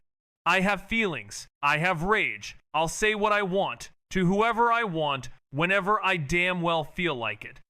Don't talk to me about villain rulebooks or your twisted philosophies." His anger is a palpable force, directed at everything. The sane tests, the system, the gods, the world itself. This woman fucking ruined my life, shattered it, left me crawling in the mud, and now you want me to smile, to talk to her like I don't despise everything she stands for. His chest heaves with silent anger. She asks to heal me, reaches out, pretends at mercy, and I'm supposed to hide my hatred. No, if I die here, so be it, but I'll make sure they all know how much I loathe them. His emotions are a tempest as he struggles to come to terms with his feelings and the voice of reason in his mind, trying to guide him. But his anger and hatred are too strong, too overwhelming, as he grapples with the darkness within himself. He vows to never pretend, to never force a smile in their direction, to never utter false words of kindness. For if his demise is to come, it will be as his authentic self, with the burning hate visible for all to see. And as he stands there, his fists clenched tightly at his sides, though outwardly he remains a statue of cold indifference, his face still and expressionless, concealing the storm raging inside. The system's words continue to linger, irritating him, fueling his fury, and in his inner turmoil, he seethes at the system, refusing to let it off the hook, believing it to be just as culpable. For it failed him, its buffs were worthless, and he's standing there, alive, because of his own unyielding will, not due to the system, not due to any divine intervention, not due to anyone else, but solely because of his own resilience and determination to survive. No one has the right to tell him what he should or shouldn't do. And as he stands there, his body as still as stone, the weight of his wrath is palpable, yet he remains silent, seething beneath a mask of frozen indifference, his heart pounding with suppressed rage. But outwardly, not a flicker shows, and then, as if casting off the fire consuming him from within, he slowly lets out a deep, calm breath, his shoulders easing ever so slightly, before a cold, dangerous smile starts to curl at the corner of his lips, a smile that sends a chill through the air more than his earlier outburst ever could, and his gaze shifts, moving calmly across the faces around him, one by one, his eyes meeting theirs, the furious, the hateful, the disgusted, and in every set of eyes, he sees it, pure, unfiltered hatred, not a single soul looking upon him without it, as he stands there, his presence seeming to draw out the deepest, darkest emotions from those around him, his smile growing, a chilling reminder of the intensity of his feelings and the depth of the hatred that surrounds him. He could feel the thick and suffocating weight of their loathing, as if it might crush him. But not once did fear cross his eyes, not even for the briefest second. Instead, their hatred only fed the fire in him, sharpening the edge of his resolve, his cold gaze defying them all, daring them to act, as he thought to himself, "Everyone hates me, I guess," and he cracked his neck, the sound loud in the tense silence. His smile widened as he looked upon them. These masses of fools, these blind sheep, stupid sheep, he thought, disdain dripping from every syllable in his mind. They don't even see beyond their own delusions. He told himself to leave it, pushing back the boiling emotions. No point wasting more time on this. It'll only worsen his mood. His mind shifted, focusing at last on what truly mattered. It was time. The plan was finally set to begin, and all eyes were on Aeon, who had been watching the scene unfold with confusion and silence. But his tranquility was short-lived as Raziel's gaze settled on him, his eyes sharp, unblinking, and cold as winter, a stark contrast to the warmth of the surroundings. And Aeon was startled to find himself the focus of attention As Raziel raised his left hand slowly and deliberately, pointing straight at Aeon's chest, his icy smile still plastered on his face, but now accompanied by a hint of amusement as he asked in a soft, almost mocking tone, "How was my gift? Did you like it?" His voice dripping with sarcasm, a grin stretching across his face, and these words hit Aeon like a hammer, causing him to stiffen, his last doubts shattering as the truth finally sank in. It was indeed Raziel who was behind it all. The strange, powerful heartbeat in his chest, the source of the strength surging through him, the dragon's heat that now pulsed with life, was all thanks to Raziel's help, a revelation that left Aeon reeling. Meanwhile, Selene, who had remained by Aeon's side, her expression an eerily composed, emotionless mask, couldn't hide the surprise flashing in her eyes as she struggled to comprehend the implications of Raziel's actions. Did he really give Aeon the dragon's heat? She wondered, her mind reeling at the thought. But why would he do such a thing? They had despised each other since childhood, their animosity towards each other well documented, and yet Raziel had chosen to help Aeon, a decision that defied all logic, and left Selene perplexed, unable to make sense of it all. She was utterly bewildered, unable to decipher the enigmatic intentions of the mysterious figure before her, as his actions seemed to defy all logic and reason, leaving her with a plethora of unanswered questions that swirled in her mind like a tempest, her own heart racing not just from the potent energy coursing through her veins, but also from the sheer perplexity that gripped her, and all she could muster was a single terse inquiry: why? Her voice strained and tight, as her brows furrowed in a deep frown, her mind desperately striving to make sense of the perplexing scenario unfolding before her. But the figure remained obtusely silent, instead beckoning her with an outstretched hand, his fingers curling slightly in a gesture that seemed to urge her to draw nearer. And after a momentary hesitation, she took a tentative step forward, somehow sensing that this individual, who appeared so formidable, posed no threat to her, at least not at this juncture. For she felt an unshakable conviction in her own strength, a sense of being strangely, yet undeniably powerful. Aeon was well aware that even if Raziel had harmless intentions, his protectors were standing by, ready to intervene at a moment's notice, and would do so in an instant if they sensed even the slightest hint of killing intent, allowing Aeon to stand his ground with a sense of cautious confidence. And as he took a step closer to Raziel, now just a short distance away, he could see the faint smile and sharpness in Raziel's eyes, prompting Aeon to ask in a cautious but not fearful tone, "What is it?" And Raziel's response was a quiet nod of approval, before he suddenly moved, his left arm swinging in a sharp, swift motion, resulting in a loud and clear "P-A-A-K" as his palm struck Aeon's cheek, with a full, deliberate, and precise slap, leaving Aeon unmoving, his eyes closing for a brief moment from the force of the slap, but with no pain or bruise, only the sting of disrespect and the sharp bite of humiliation. And the sound of the slap was met with gasps that rang out across the stunned arena, as the crowd in the Colosseum reacted to the unexpected and dramatic turn of events. The atmosphere at the Colosseum was electric, yet eerily silent, as all eyes were fixed on the two figures standing at its center, the air thick with anticipation, and a breathless hush settled over the thousands of onlookers, when suddenly a sharp cracking sound broke the silence, as one of the figures, who had been slapped just moments before, casually cracked his neck, the sound echoing through the still air, his crimson hair falling around his shoulders as he ran his fingers through it, as if brushing aside the slap, the insult, as if it was nothing. His gaze then turning to the other figure, cold and measured, with 1,000 thoughts racing within him, as he struggled to understand the motivations behind the other's actions, wondering why he had been given that chance, why he had been led to the dragon's heat, why the portal had been opened, and why the ancient dragon spirit itself had been convinced, even to the point of signing a blood spirit contract. But then again, what did it matter?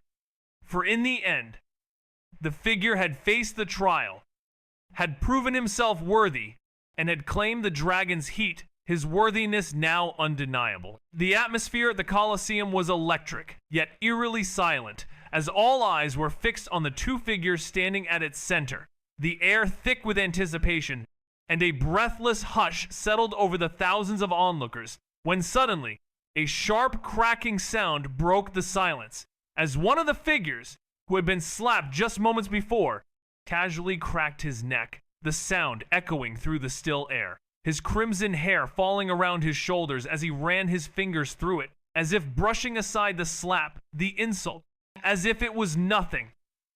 His gaze then turning to the other figure, cold and measured, with 1,000 thoughts racing within him as he struggled to understand the motivations behind the other's actions, wondering why he had been given that chance, why he had been led to the dragon's heat, why the portal had been opened, and why the ancient dragon spirit itself had been convinced, even to the point of signing a blood spirit contract. But then again, what did it matter? For in the end, the figure had faced the trial, had proven himself worthy, and had claimed the dragon's heat, his worthiness, now undeniable. It hadn't been handed to him on a silver platter, and somehow Raziel's role seemed to be that of the obvious piece, especially considering those 1,000 elemental cores. And then there was the slap, which was indeed disrespect. But to lose his composure before the entire empire would be a greater humiliation than the sting of a palm. So Aeon said at last, his voice low, cracking his neck again as he gazed at Raziel with frost in his eyes. His pride burned, but his expression stayed calm, his body language noble, collected outwardly, while inside, his blood seethed, his heart thundering in his chest as the dragon heat's power flared within him, demanding he return the insult. Raziel's smile widened, soft, almost innocent, as if he hadn't just called down a storm. Aeon let the curse on his lips slide, unbothered for now. After all, this kid was going to pay a high price. I'll forgive the slap, Aeon continued, lifting his chin slightly, because of the indirect help you gave me, the dragon heat, whatever your motive behind it was. But for this duel of honor, you know the meaning. Aeon's words hung in the air, as the tension between them grew thicker, with Aeon's calm demeanor a stark contrast to the turmoil brewing inside him.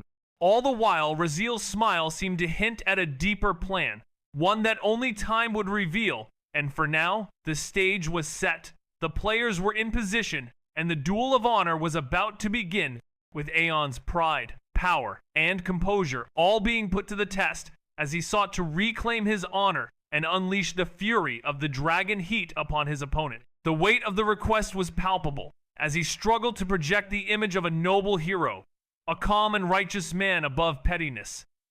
But internally, his pride clawed at him, driven by the dragon's blood and the dragon heat that demanded satisfaction. Meanwhile, Raziel's smile did not falter, as he had anticipated this reaction, being all too familiar with Aeon's nature, where pride, fueled by his dragon lineage, now swollen with the power of the dragon heat, and sharpened further by the sun god's blood that ran in his veins, would not permit him to back down, and Aeon might spare a life, but he would never surrender his pride. Not for anything, not even if it meant sacrificing his own life, which was the inherent nature of the so-called protagonist, a fact that Raziel had always been aware of and intended to exploit to his advantage, as the crowd held its collective breath in anticipation of what was to come. The heir of a noble house had just been slapped, publicly challenged, and a duel of honor had been invoked, leaving no room for refusal, as accepting the challenge was a matter of dignity and honor, and refusing would be seen as a sign of weakness, not just for the heir, but also for the entire house.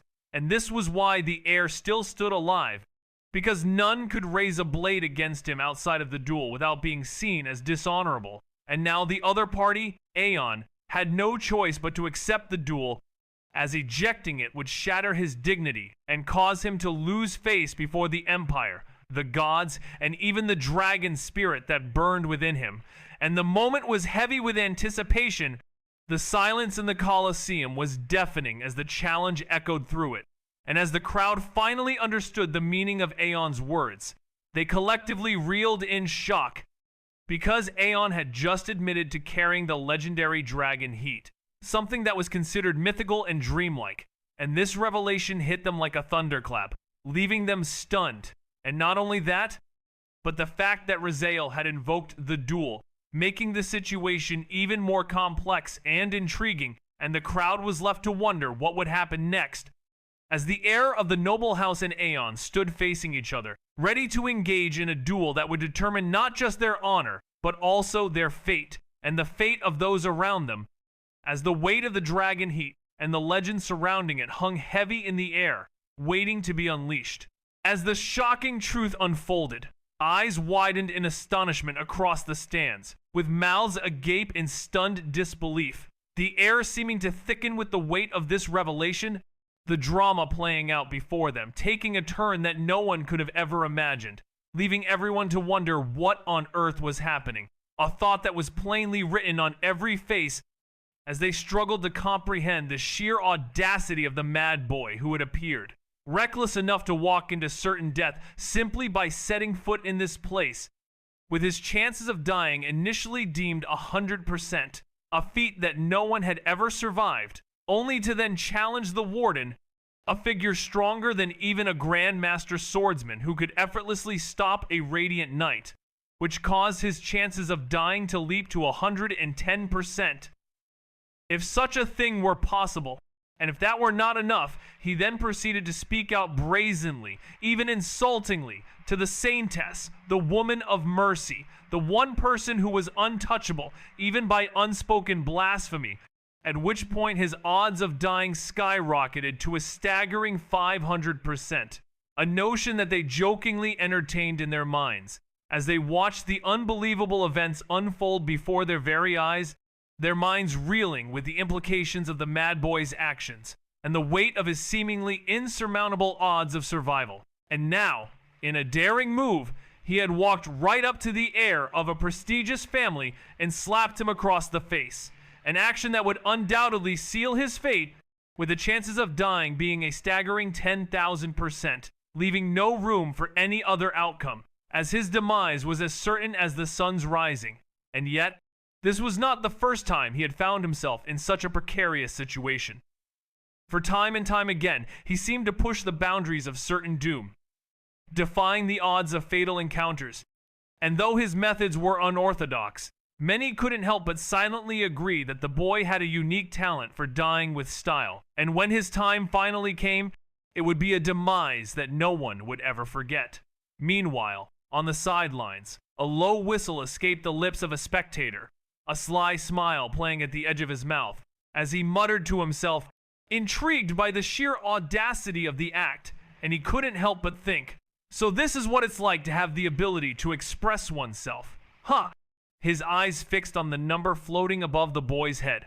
9,314 deaths. A figure that, of course, was a complete misunderstanding in the spectator's mind as he struggled to wrap his head around the true nature of this enigmatic number.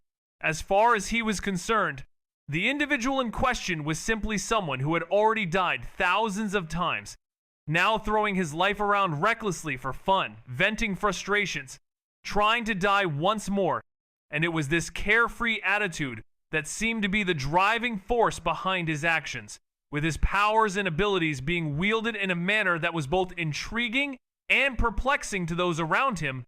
And Riven couldn't help but shake his head, entirely misreading the situation, as he muttered to himself about humans and their powers, and how they never seemed to know how to handle them. Meanwhile, Selena, standing beside Aeon, opened her mouth as if to speak, to stop this, to say something, but then closed it again, her emotions and thoughts clearly at odds with one another, and the tension between the two men was thick, palpable, with Aeon's fingers twitching at his sides, betraying the storm he hid behind his emotionless face. And yet, despite the slap, despite the insult, Aeon's protectors had not moved. Not one shadow stirred. Not one blade was drawn, because there had been no killing intent in the individual's movements. None. That slap had been slow, deliberate, its purpose not to harm but to insult, and any one of them could have stopped it. Aeon himself could have dodged it, blocked it, broken the individual's arm if he wished, given how soft and unguarded he looked. And it was this seeming lack of concern, this air of nonchalance that surrounded Aeon, that made the whole scene all the more captivating and mysterious. He hadn't retaliated. Instead, he willingly accepted the slap, perhaps because deep down he needed a way to balance the scales, and this was his opportunity, as the person who had slapped him had indirectly helped him in the past, opening the door to a newfound strength. And Aeon's pride wouldn't allow him to simply express gratitude. So by taking the slap and enduring the insult, he could cross out the favor and ease the debt. And now by accepting the duel, he could reclaim his honor and publicly settle what had begun between them. His protectors, trained to the highest discipline, waited in the shadows, not acting because their master had not ordered it. They didn't question. Their task was to protect Aeon from death, not to intervene in matters of pride and honor. And until he commanded otherwise, they would remain still, as they had been instructed to prioritize his safety above all else. And Aeon's decision to accept the duel was a way for him to settle the score and restore his honor, which was a crucial aspect of his being. And by doing so, he could finally find a sense of closure and move forward, with his protectors watching over him, ever vigilant and ready to defend him if necessary. But for now, they remained in the shadows, waiting for their master's command, as the situation continued to unfold, with Aeon's honor and pride hanging in the balance, and the outcome of the duel still uncertain. But one thing was clear: Aeon was determined to see this through, to reclaim his honor and settle the score, no matter what the cost, and his protectors would be there to support him every step of the way as he navigated this complex web of pride, honor, and loyalty. The scene unfolded like a comic book come to life, with the Colosseum watching in silence, its thousands of spectators holding their collective breath as they awaited the next move, knowing they were witnessing something that would be etched in memory for generations to come. Aeon finally broke the silence, his voice low and menacing, a growl beneath his calm and collected exterior. His fists clenched tightly at his sides as his pride burned intensely. Yet his face remained a mask of icy calm, hiding the storm raging within. He spoke, his words simple yet laced with anticipation. "Name your terms." And the air seemed to vibrate with tension as Raziel's smile grew, twisting his face with an unhinged energy, his eyes gleaming with a fierce light as he met Aeon's cold gaze. His response soft yet cutting: "I want the holy promise." The words barely leaving his lips before the entire Colosseum seemed to freeze, the atmosphere turning to ice, the breath of thousands stolen away, leaving a deadly silence that spread over the arena like a pall. Even the wind hesitant to stir, as if the very air itself had been snatched away, and Aeon's heart skipped a beat, his composure faltering for a brief moment, his eyes narrowing in response to Raziel's bold and daring demand. "Holy promise?" he repeated, the weight of the words hanging in the air like a challenge. He almost staggered under the sheer audacity of the request, as a voice laced with a mocking kind of certainty echoed, urging him to relinquish something of immense value, with a wild smile fixed on his face, demanding that it be given to him, leaving the crowd stunned beyond words. For what was being asked for was the holy promise, a divine favor bestowed only upon those deemed worthy by the Church of Light, a single wish, a promise from the Church that anything, absolutely anything, would be fulfilled as long as it did not harm the Church or its doctrine, an oath backed by faith, history, and the will of the God of Light, said to be a gift that originated in the age of myths, a tradition born from the God himself, sacred beyond measure, honored by all who believed, and it was something that Aeon had earned 4 years ago when he had asked for everything to save the Saintess from a calamity that could have destroyed not just her, but the Church itself, a momentous occasion that had granted him this extraordinary privilege, now being demanded of him with an air of entitlement and expectation, leaving all who witnessed the scene in a state of utter bewilderment. As a reward, the Church had given him the holy promise, one wish to be claimed when the moment came, and now Raziel wanted to take it, knowing the truth that it wasn't anything divine, but rather one more piece of the incredible luck that clung to Aeon like a plot armor of the so-called protagonist. Heavenly luck, absurd fortune, the kind that let men like Aeon glide through life blessed by the universe itself. But now Raziel would strip it away. He would make Aeon give it to him with his own hands. The crowd could barely process what they'd heard. The sheer audacity, the blasphemy of asking for such a sacred gift as if it were just some prize to be won, some trinket on a gambler's table. No one, in all the long, storied history of the Empire, in all the lands beyond, had ever dared to think this way, let alone speak the words aloud, and the sound of thousands swallowing had echoed faintly all around the arena.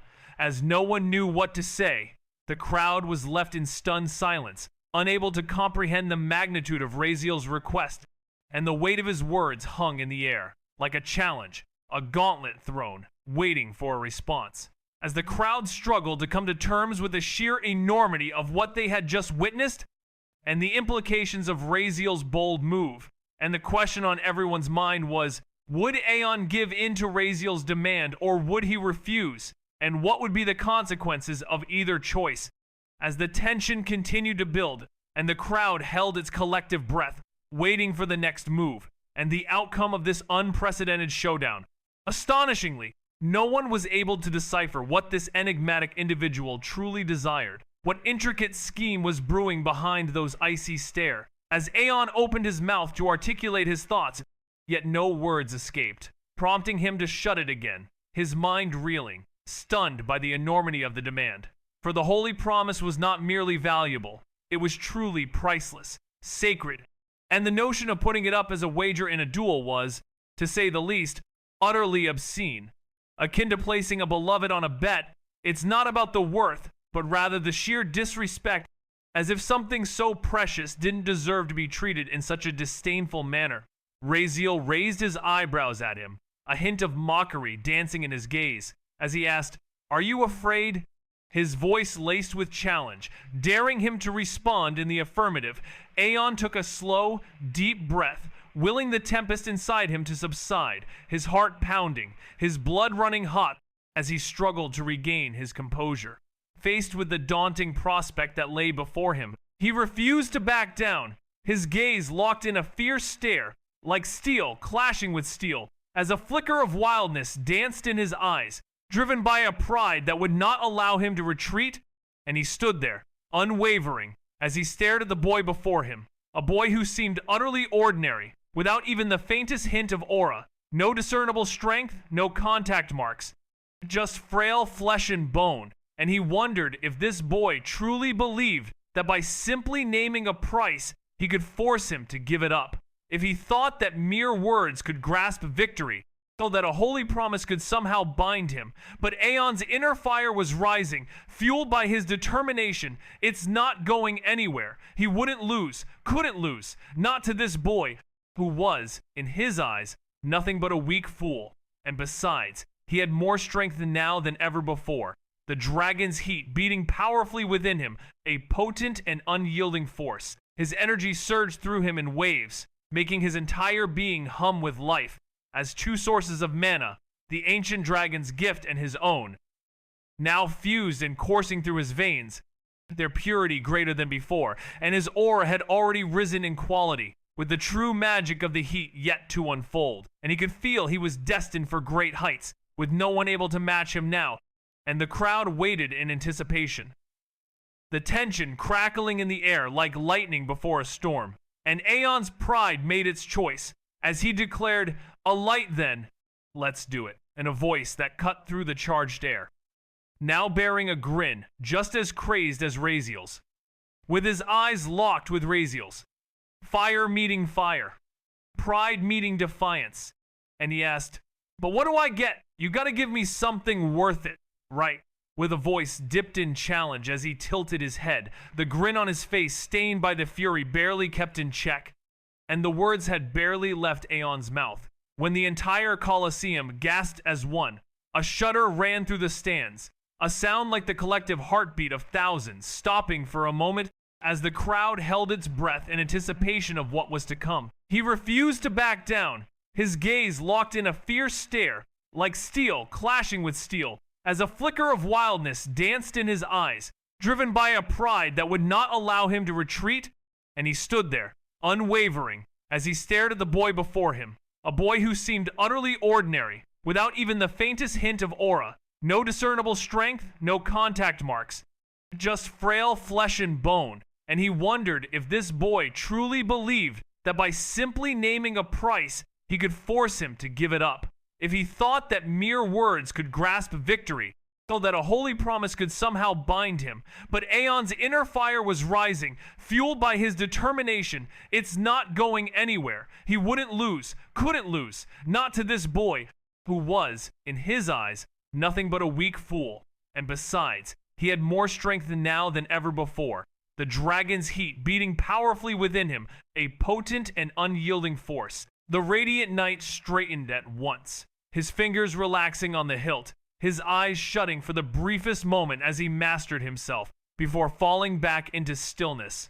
A statue hidden in plain sight, positioned where none would think to look, his entire focus now on Selena, where every breath she took, every smallest gesture, his life was hers to protect, as he had been ready to act, because silence in the face of such insult would be cowardice, and cowardice would be a stain upon him, upon the church, upon his oaths, and he would not have let that happen.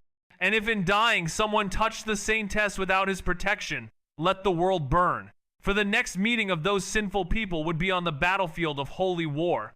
But then Selena's voice came, cold and steady, saying, "I allow it," which sparked another gasp louder than before, rolling across the stands like thunder. Her words shocking the crowd so deeply that even those seated in the high balconies, nobles, envoys, watches of great importance, stood from their seats without realizing, their eyes wide with disbelief, as the saintess herself had allowed this travesty to continue, while Selena's face showed no emotion. But inside she burned with frustration, thinking, what are you doing? Why do you keep offending everyone?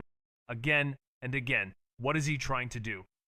As she couldn't see it, couldn't understand his mind, and her inner turmoil reflected the chaos that had erupted in the stands, where the crowd's shock and disbelief hung in the air like a challenge, as the radiant night's stillness seemed to be the only constant in a scene that had been turned upside down by Selena's unexpected words. It appears that a rather intriguing scenario is unfolding, as a certain individual seems to be completely oblivious to the potential consequences of their actions, prompting the question of whether they are intentionally attempting to spark a conflict. But fortunately, a voice of reason, namely Selena, recognizes that refusing to acquiesce would only serve to exacerbate the situation, potentially unleashing a fire that would spread far beyond the two individuals currently involved, and thus it is deemed preferable to permit the situation to progress, thereby containing it, rather than allowing it to spiral out of control. Meanwhile, a character known as Raziel is observing the situation with great interest, his wide grin and bright, satisfied eyes betraying his inward amusement, as the various components of his plan fall into place exactly as he had intended. And it seems that he is finding it remarkably easy to manipulate these youngsters, pushing their emotional buttons with ease, hiding his true thoughts behind a wild, amused smile, and all the while, another character, Aeon, is struggling to maintain his composure in the face of Raziel's smile, his fury surging, yet he manages to keep his voice steady, barely contained, as he responds to the situation, his anger and frustration simmering just below the surface. In a dramatic and intense scene, a young man is being belittled and demeaned by another, who sneers at him, asking what he could possibly have to offer, highlighting his allegedly homeless and nameless state, emphasizing his lack of family and reputation, which sparks a fierce response, as the insulted man's pride is wounded, and his eyes twitch with anger, despite his efforts to remain calm, leading him to lash out with hurtful and degrading words, born of anger and desperation, words he would never normally speak, but which now spill from his mouth as the crowd around them freezes, caught in the storm of tension between the two, with the air thick with anticipation of a duel of honor, which seems inevitable and inescapable, but just as suddenly, any flicker of emotion the young man might have felt seems to vanish in an instant, leaving the situation hanging precariously in the balance. As the young man's lips curl in disdain, and his pride demands he take something, refusing to back down, not without shattering his dignity before the watching crowd. And the other man's gaze is forced, his eyebrows twitching, as he tries to seem calm. But the insult burns his throat, and he can't stop himself from responding. Tying to degrade, to humiliate, with words that are beneath him, but which spill from his mouth, born of anger and desperation, as the crowd stands frozen, caught in the storm between these two, and the duel of honor looms, inevitable, inescapable. But then again, any flicker of emotion the young man might have felt is gone in an instant. After all, didn't this wretch deserve it? A man who was kicked out by his own family for disgusting reasons, disgraced and abandoned. Wasn't it right that he be reminded of it again and again? And Aeon's pride burned too brightly for guilt to linger, while Raziel, his grin still etched across his face, opened his mouth as if to fire back, but then, for the briefest heartbeat, his smile faltered. His lips pressed together. His eyes narrowed, dark with something sharp and dangerous. A flash of fury, of pain, crossed his face so quickly, so fleeting that most would have missed it, but not Aeon. No, Aeon saw it, and that flicker of emotion was like a triumph. Ha! Aeon chuckled, his voice low and mocking, satisfaction gleaming in his eyes. Looks like I pressed a sensitive nerve, didn't I? Finally, the boy who had mocked him, who had acted mad and untouchable all this time, had shown a crack in his mask.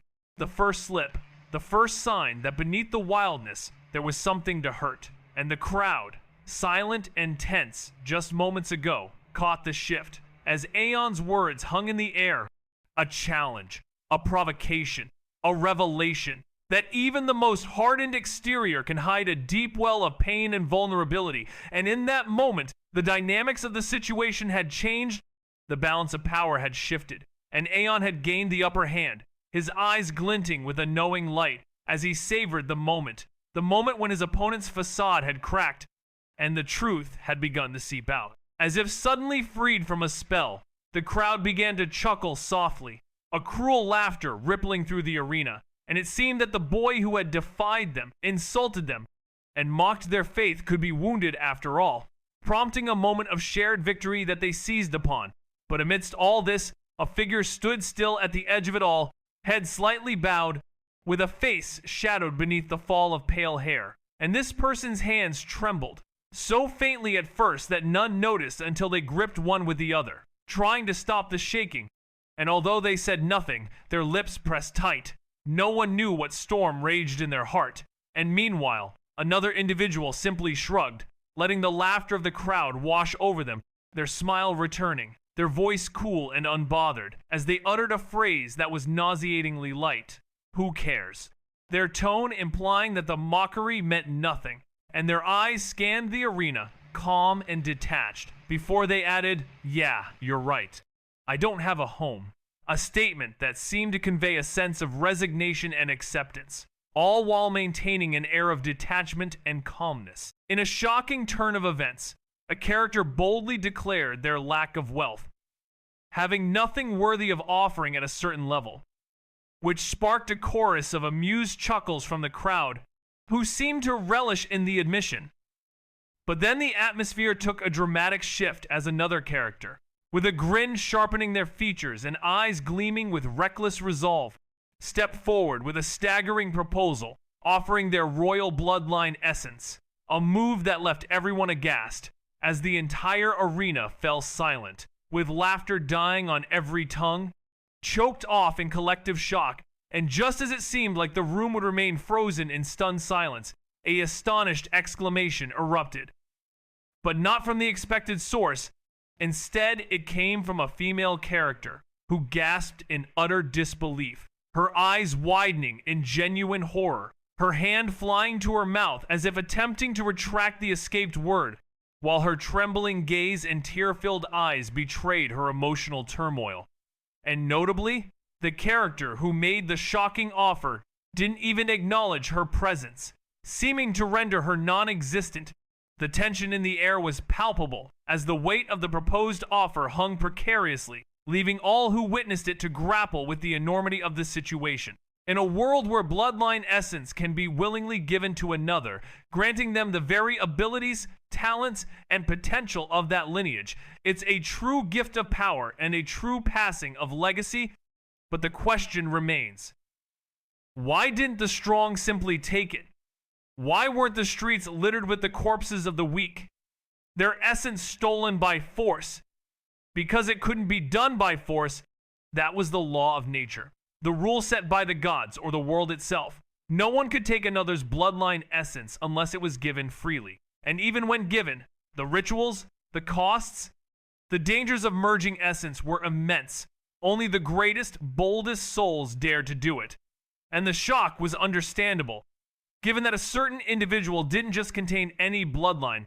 He was born of a highly esteemed family, bearers of the highest grade of bloodline, a true royal grade lineage, a direct line, a true descendant of that exalted blood, and if anyone were to receive that bloodline's essence, they would rise as an ultra genius, a prodigy blessed by the heavens themselves, a talent on par with the imperial family, the kind of genius that could be counted on the fingers of two hands across the entire world. Yes, this individual was useless, extremely talentless in every way, but that had nothing to do with his bloodline. His blood was flawless, a true gift, waiting to be passed on, and the implications were staggering. The potential was limitless, and the possibilities were endless. In a world where bloodline essence can be willingly given to another, granting them the very abilities, talents, and potential of that lineage, it's a true gift of power and a true passing of legacy. But the question remains, why didn't the strong simply take it? Why weren't the streets littered with the corpses of the weak, their essence stolen by force? Because it couldn't be done by force? That was the law of nature, the rule set by the gods or the world itself. No one could take another's bloodline essence unless it was given freely. And even when given, the rituals, the costs, the dangers of merging essence were immense. Only the greatest, boldest souls dared to do it, and the shock was understandable, given that a certain individual didn't just contain any bloodline.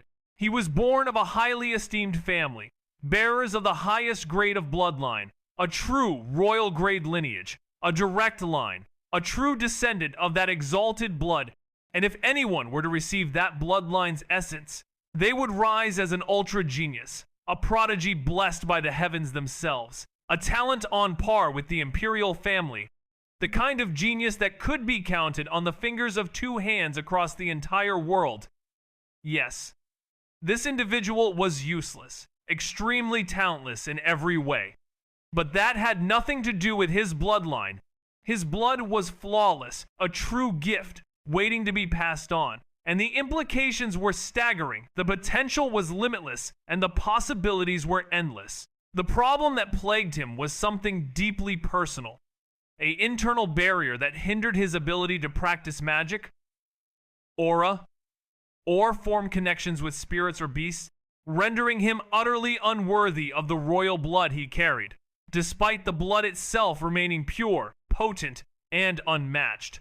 And this was further complicated by the second reason for their horror, the truth that sent shivers down every spine, that removing one's bloodline essence meant certain death, as the bloodline essence was not just power, but life itself, which was why the entire Colosseum was frozen in terror, unable to even breathe properly, because what had been offered wasn't just a price, but a death sentence. And yet, surprisingly, the kid didn't seem overly shocked, almost as if he was accustomed to playing with his life, a feeling that was oddly normal. And Aeon stood in deep thought, his mind racing, as he contemplated the proposal, and to his surprise, he found himself thinking that this wasn't even a bad idea. As his heart pounded with rising ambition, his thoughts fueled by the prospect of what could be. In a typical scenario, obtaining the essence of a royal bloodline would be utterly impossible, as no family, particularly one of high stature, would ever permit such an act, and even mentioning it would be enough to spark outrage, since it's not like one could simply take it by force. The donor would have to willingly offer it, a nearly impossible feat, and if someone dared to suggest taking a royal bloodline essence, their entire family would face destruction in retaliation, making it a taboo, sacred, and untouchable concept. But this situation was different. The boy in question was no longer part of the royal family, having been cast out and erased, which meant the family wouldn't care, rendering the usual rules and consequences obsolete. Aeon's eyes widened as he realized the enormity of the situation, his pulse racing with anticipation, as he thought to himself that it's possible, indeed, to have a royal bloodline essence transplant, and what's more, without any consequences. This revelation transforming the stakes of the duel, elevating it from a simple clash to a once-in-a-lifetime opportunity to acquire something truly unique. A slow, eager smile spreading across his face as the temptation proved too great to resist, the risk seemingly non-existent, while the potential reward was beyond his wildest dreams.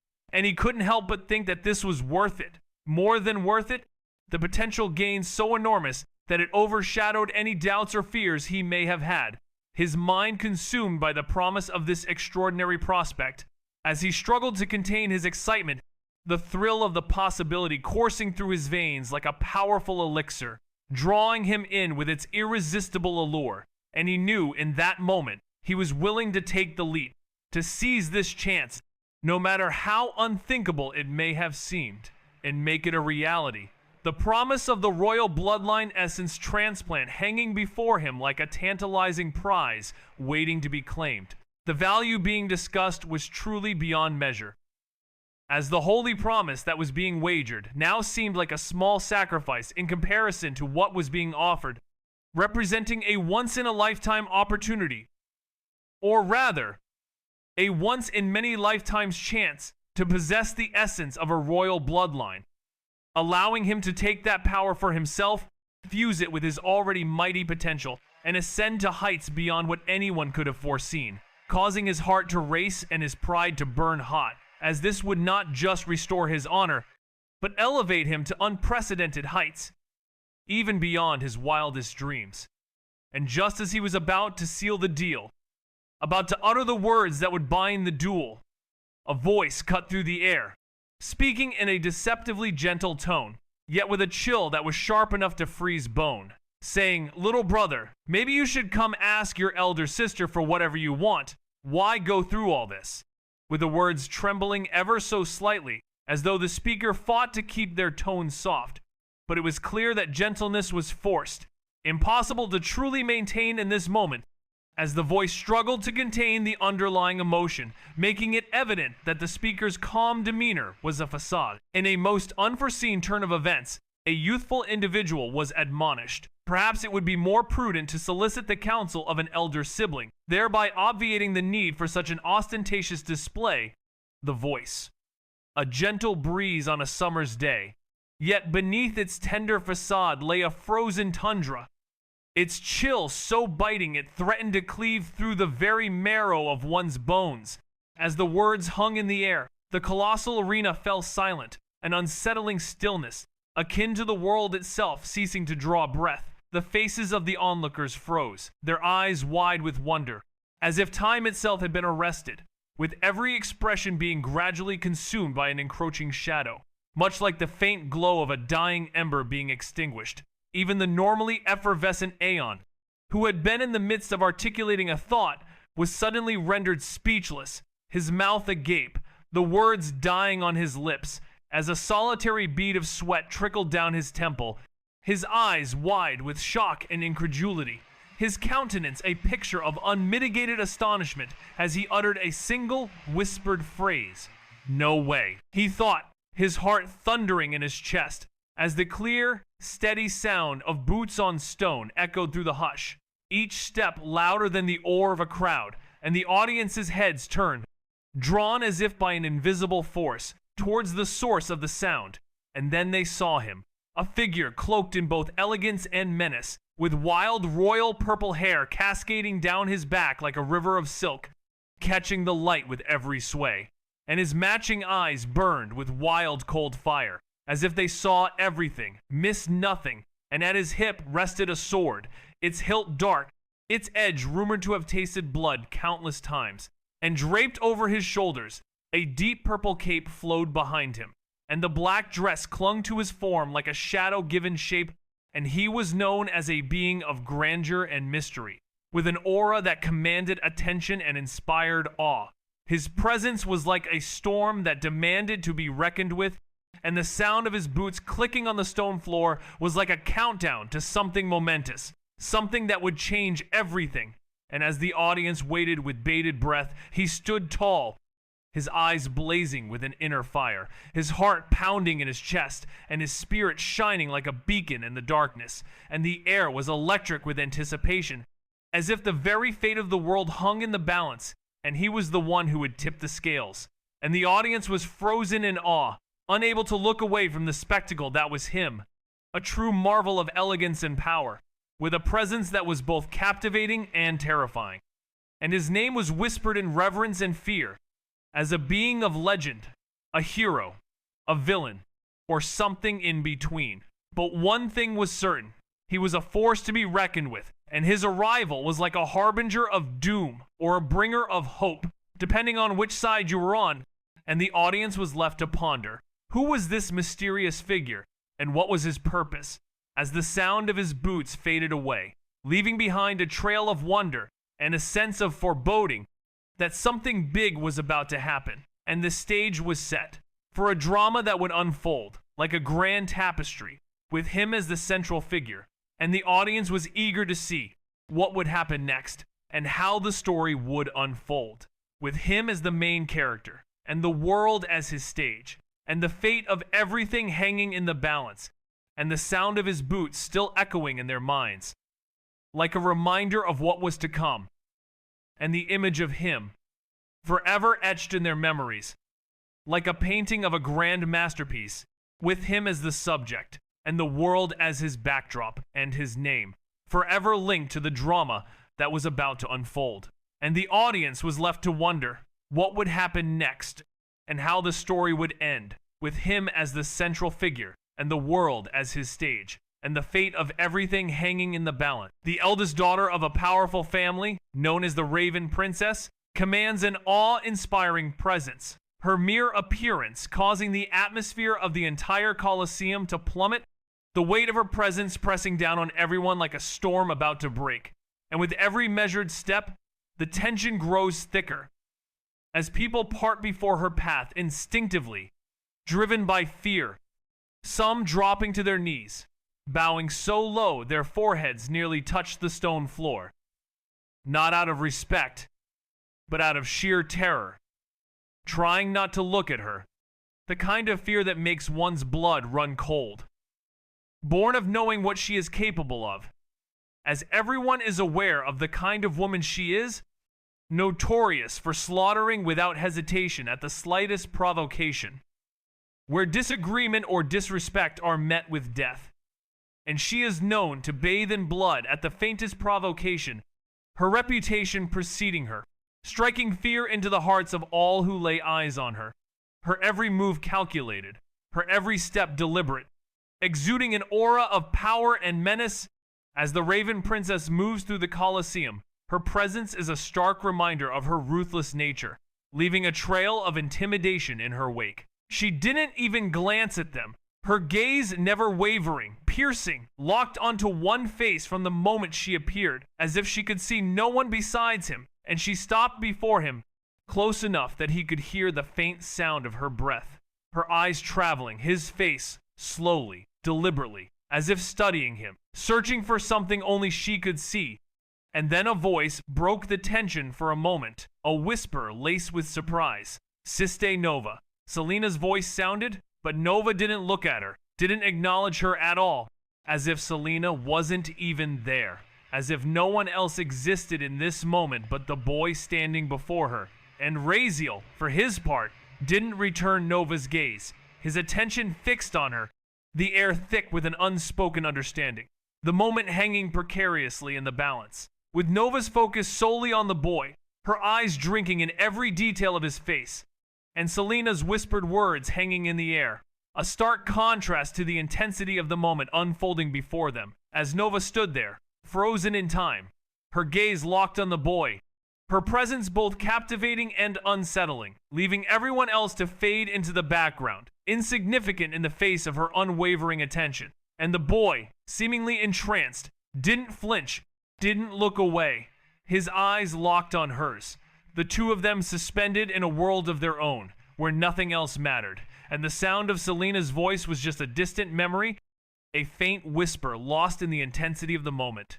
His eyes remained on Aeon, steady, cold, as if Nova herself wasn't even there, nothing but air, and a heavy silence fell over the scene, until Raziel spoke up quietly, his voice cutting through the stillness, asking Aeon to make a decision, his gaze unwavering on Aeon, who stood awkwardly, as if caught between two storms, unsure of what to do, and Aeon blinked, as if waking up from a nightmare, his body feeling stiff, weighed down by the storm of emotions crashing over him. And he tried to speak, but his voice faltered, as his eyes darted between Raziel and Nova, unable to find the words to respond to the question of whether he was accepting the duel or not, his hesitation palpable in the air, as he struggled to make a decision, with Raziel's steady gaze fixed on him, waiting for an answer. And the atmosphere remained tense, filled with anticipation, as Aeon's eyes continued to dart back and forth, his voice still faltering, as he tried to find the courage to give a response, with the weight of the duel hanging in the balance and the silence stretching out like an unbearable burden, until Aeon could finally find the words to say something. But for now, he just stood there, frozen in uncertainty, with Raziel's question still hanging in the air, waiting to be answered. His gaze seemed to plead as he wondered if this was all just a joke. And he couldn't help but think, do you not see who's standing here, as sweat beaded along his brow and his mind raced with thoughts of the past? Specifically the fact that Raziel had been cast out and humiliated, kicked out of the family, and yet now she was calling him brother, which was utterly confusing and made his throat feel dry, with sweat gathering at his temples as he thought to himself, what's happening? And recalled how he had just called him homeless moments ago, and now this sudden change in tone was making him question his luck, and he couldn't reconcile the gentle tone she was using now, with the same woman who had whipped him in public countless times with an iron-spiked whip, tearing him apart in front of everyone in the name of teaching him discipline. And he couldn't help but think, how could that same person speak so softly, so gently now? And the thought that she might be serious about calling him brother was bewildering, making him think, if that is so, I am so messed up. And Aeon simply didn't understand the situation, with his thoughts and emotions in a state of turmoil as he struggled to make sense of it all. And worse, he didn't know what to do. The air grew heavy, the silence deep, as the onlookers, their faces pressed to the ground in tow, felt their hearts racing, with sweat dripping onto the stone beneath them, and they all thought, did that boy just ignore Nova VILLIANS? The thought ran through their minds, and fear gripped them tightly. It wasn't Raziel's action that terrified them. It was what they knew would follow, the consequences of ignoring her. Nova VILLIANS, the girl who had once slaughtered the heir of a marquis simply because he joked in private that he'd been with her. The girl whose wrath was legend, whose blade needed no reason to taste blood, literally a psychopath. And this boy, who had just done the unthinkable, ignored her. And the weight of his actions settled in, as the onlookers held their breath, waiting for the inevitable, their minds racing with the possibilities of what would happen next, and how this boy would fare against the wrath of Nova VILLIANS, a girl with a reputation for being merciless, and a blade that had taken countless lives, without hesitation or remorse. The entire Colosseum seemed to be holding its breath as a boy had the audacity to act as if a certain someone wasn't even there. And in response, she didn't move, standing frozen with her tall figure casting a long shadow on the ground, while he acted as if she was invisible, with no words coming from his lips for what felt like an eternity, his royal purple eyes staying locked on him, filled with emotions too tangled and dark for anyone to read, as if she was trapped within a storm that only she could feel, while on the outside, her gaze seemed calm and composed. But deep inside, a wild, uncontrollable madness churned, hidden beneath the surface, with even the faint almost imperceptible tremble of her slender fingers, betraying the truth that she was far from at peace. And every so often, her eyes flickered to his right arm, where blood streamed freely from his wound, but still, she said nothing, until finally, her voice broke the heavy silence, soft yet heavy with meaning. And then, finally, her voice broke the tension as she asked, looking down at him, towering over him, "Are you ignoring me?" She towered over him at 6'1", her heeled boots making her appear even taller, while he, at 5'10", struggled to reach just above her chest, thanks to the extra inches provided by the cursed obsidian skeleton that strengthened his bones but cursed his life. And as they stood there, his full sea-sized beasts were literally just around her face's level, but he didn't spare a single glance at her. His entire focus remained fixed on the other person, as if she wasn't even there. As if she was nothing but air. All she could do was stare at his side profile, unable to catch his eyes, unable to break through that wall he'd put between them. And then his voice cut through. His words meant for the other person, not for her. He ignored her completely, as if whatever she said didn't even reach his ears.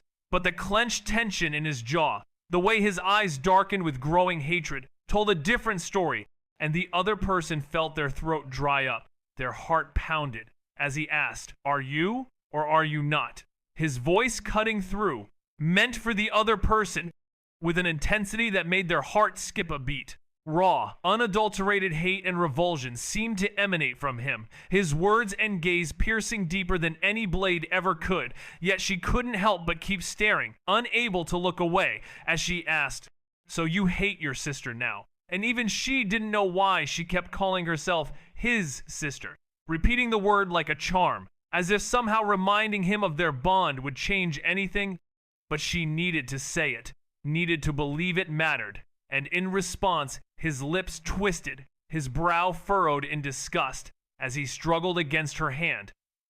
But her grip held firm, and he hissed, "I don't have any sister," his voice low and filled with venom, as he stepped back, trying to pull himself free, knowing brute strength wouldn't make her let go, and feeling him try to escape, her fingers instinctively tightened, as if trying to stop him from leaving, but he didn't care. He felt nothing but revulsion at her touch, and with one forceful yank of his head, he broke free, his skin scraping against her grip, and because of that small, desperate motion, blood began to seep from the places where her fingers had held him too tightly. Nova's hand recoiled in shock as she saw the crimson beads rise on his skin, realizing what she had done, and Raziel pulled back, the anger in his eyes still intense, while Selena took an anxious step forward, instinct urging her to intervene, to say something, but she froze, remembering how Raziel had reacted before, and all she could do was glance at Nova, silently begging her to be gentle, to tread carefully. But Nova didn't even notice Selena's movement, her attention entirely consumed by Raziel, the blood on his face, and the look in his eyes that stabbed at her like a blade. And slowly, she lowered her gaze to her trembling fingers, the dark stain of his blood on her pale fingers, thinking to herself, "I made him bleed again, have I?" The thought echoing through her mind, just how much does he hate me? And finally, Nova spoke, moving her gaze from the bloodstained hand back to Raziel, her voice steady, even carrying a touch of strictness, as if trying to ignore the blood trickling down his cheeks and focus instead on the storm of questions that had plagued her for so long, asking where he had been all this time, her tone unwavering, despite the turmoil that seemed to be brewing inside her. The tone was devoid of any softness or vulnerability, exuding only the cold authority of a noble who demanded answers. As the individual wiped at the blood with the back of their hand, their expression as cold as ice, with their eyes locked onto the other person, and they asked, "Why do you even care where I was? And why should I tell you anything at all?" To which the other person's eyes narrowed slightly, and they responded, "Why did you run? You received your punishment, harsh but deserved. We paid the price for your wrongdoing." And their voice softened just slightly at the end, as if they were voicing a question that had haunted them endlessly, one they'd never had the chance to ask, with a tone that was cold, precise, as if they were reciting facts that disgusted them to speak aloud, which for a brief moment sparked a flicker of pure anger through the other person's eyes at their words, but they drew in a slow breath, forcing themselves to calm down, to keep the anger from spilling over, refusing to give the other person the satisfaction, and they replied in a low, bitter tone, "Why does it matter? I did what I wanted." She had been given punishment, supposedly because it was believed she deserved it, and in turn, she did what she thought she deserved. But the question remained, had she taken something that belonged to others? And the answer was a resounding no, because she never had anything from them in the first place, and he simply shrugged, as if the weight of it all was meaningless, and Nova fell silent, her violet eyes searching his face, trying to find the boy she once knew beneath the cold mask. But his eyes conveyed one thing clearly, that he just hated her, and then came the accusation that he was being childish, immature, and overly dramatic, that the hate he carried was a result of his own mistakes, and she made it clear that he could hate her, hate others if he wanted. But he shouldn't twist what happened and pretend to be a noble victim, standing there, trying to garner sympathy, when in reality, he was just consumed by his own hatred and bitterness. They stood firm in their actions, a sense of righteousness echoing in their words, as a firm and cold voice declared, "We did what was right." A statement repeated with emphasis, "We did what was right," the tone unwavering, and the speaker's voice was firm and cold to say the least. Also, remember, the weight of their actions hung in the air, as they condemned the other's actions. You tied something heinous, disgusting, a sense of disgust and disapproval palpable. You know our family's laws. The mention of these laws serving as a reminder of the consequences of one's actions. Kicking you out was necessary. The other punishments, they were necessary too. The speaker justified. And don't you forget, we paid for your sins. The sacrifice made by the family, a burden they bore. Do you have any idea how much the family sacrificed for you? She was very cold with her words, the chill of her tone, a stark contrast to the warmth of familial bonds, now strained as the conversation hung in the air, heavy with the weight of past actions and their consequences. She took a small breath, steadying herself, then continued in that cold, icy explaining tone, as if hoping he would finally listen, and in the end, what did he do? He ran away. Not a word. Not even a thank you to mother or to her. And she warned him not to dare act like they abandoned him, acknowledging that yes, there were no ties to the family, but that didn't mean they wouldn't have cared for him. They had enough power to ensure he had food, clothes, and everything he needed. The pain and hurt evident in her voice as she spoke, the weight of his actions settling heavily on her words. Her tone, a mix of sadness and frustration, a sense of loss and longing, as she struggled to understand why he would leave without a word, without looking back. And the question hung in the air. What did he do? Why did he run? And what did he hope to achieve by leaving behind the people who could have helped him? The people who could have given him a sense of belonging and security. Her words a poignant reminder of the complexities of family relationships and the difficulties of navigating the intricate web of emotions and expectations that come with them. Nova's tone was strict, almost lecturing, but beneath it all, it was an explanation, as if trying to make him understand them. As they said, "You chose to disappear, yourself," their words echoed, hanging heavy in the silent Colosseum, where Raziel stared at them, his expression unreadable, until suddenly he snorted, the sound breaking the tension like glass shattering, and then came the laughter, starting low, but growing louder, sharp, almost mad. As he pressed his palm to his face, laughter spilling from between his fingers, the sound building up to a crescendo of hilarious abandon, with a series of ha ha ha that seemed to shake off the seriousness of the moment, as the absurdity of the situation seemed to dawn on him, and he couldn't help but let out a laugh that was both ridiculous and infectious, a laugh that seemed to say that despite the gravity of the situation, he just couldn't take it seriously anymore. And so he laughed, and laughed, and laughed some more.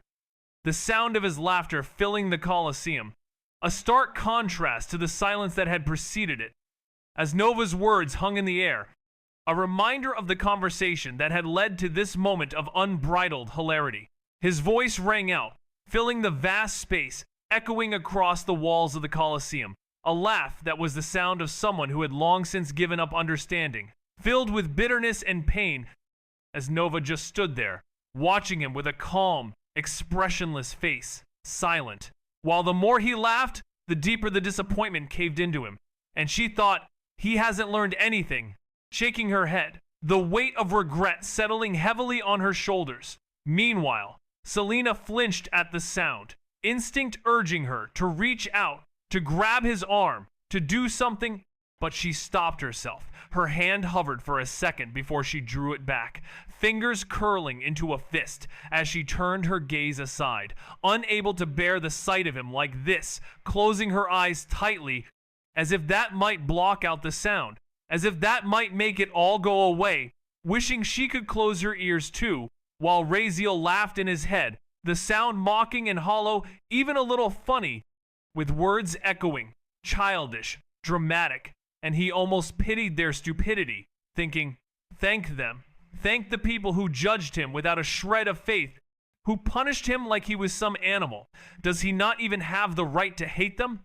As his laughter finally broke, spilling out into the silent Colosseum, sharp and mocking, the sound rang out, but then he stopped just as abruptly, his smile curling into something cold, icy. He clasped his hands together and made a small, mocking bow towards Nova, saying, just leave me alone. I'm good on my own. I don't have parents. I don't have any family.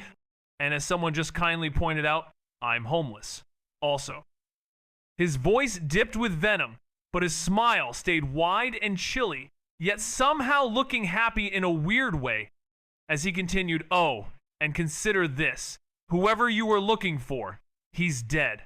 Consider me an orphan now, a very happy one, at that best decision I ever made. Really. He spread his arms as if inviting the world to witness his freedom. I'm a rapist, a despicable, disgusting person, right? I'm not even worthy of saying thank you to the people who helped me. His voice twisted the word with cruel sarcasm. It's better if everyone stays far, far away from someone like me. He seemed to be embracing his newfound solitude, with a sense of dark humor and a twisted grin as he conveyed his message of self-imposed isolation, his words laced with a mix of bitterness and liberation. As he stood there, alone and unapologetic, in his own twisted way, he appeared to be savoring his independence with a haunting smile that seemed to mask a deeper pain. Yet he seemed determined to keep the world at bay, with his sharp tongue and his guarded heart. He shrugged, the smile fixed on his face like a mask, both hands raised in false cheer, as he asked if that wasn't what she wanted. But to Nova, his words and smile weren't convincing. They weren't those of the boy she had once known. It was as if the person she'd grown up with, the person she'd tried to protect, had truly died, leaving only a bitter ghost remaining, and she let out a slow sigh, her shoulders heavy with disappointment. His voice, the way he referred to himself as an orphan, made her fingers twitch involuntarily, and the tone he was using felt very weird to her. She thought that if anyone else had spoken to her like that, they would have been dealt with severely, either buried 8 feet under the ground or fed to the ravens. But instead, she stood there, doing nothing, not even threatening him, her inaction a testament to the complicated emotions she felt towards him, a stark contrast to how she would have reacted to anyone else who dared to speak to her in such a manner. She didn't silence his mocking tongue, and that, more than anything, showed just how much she still cared. It was a clear indication of the depth of her emotions, and it was puzzling to see that he couldn't see it, not even a little. Her voice, when it came, was quiet, stained with a mix of emotions, as she asked, her eyes still fixed on him, trying to hold together the cold mask she had put on. Where were you all this time?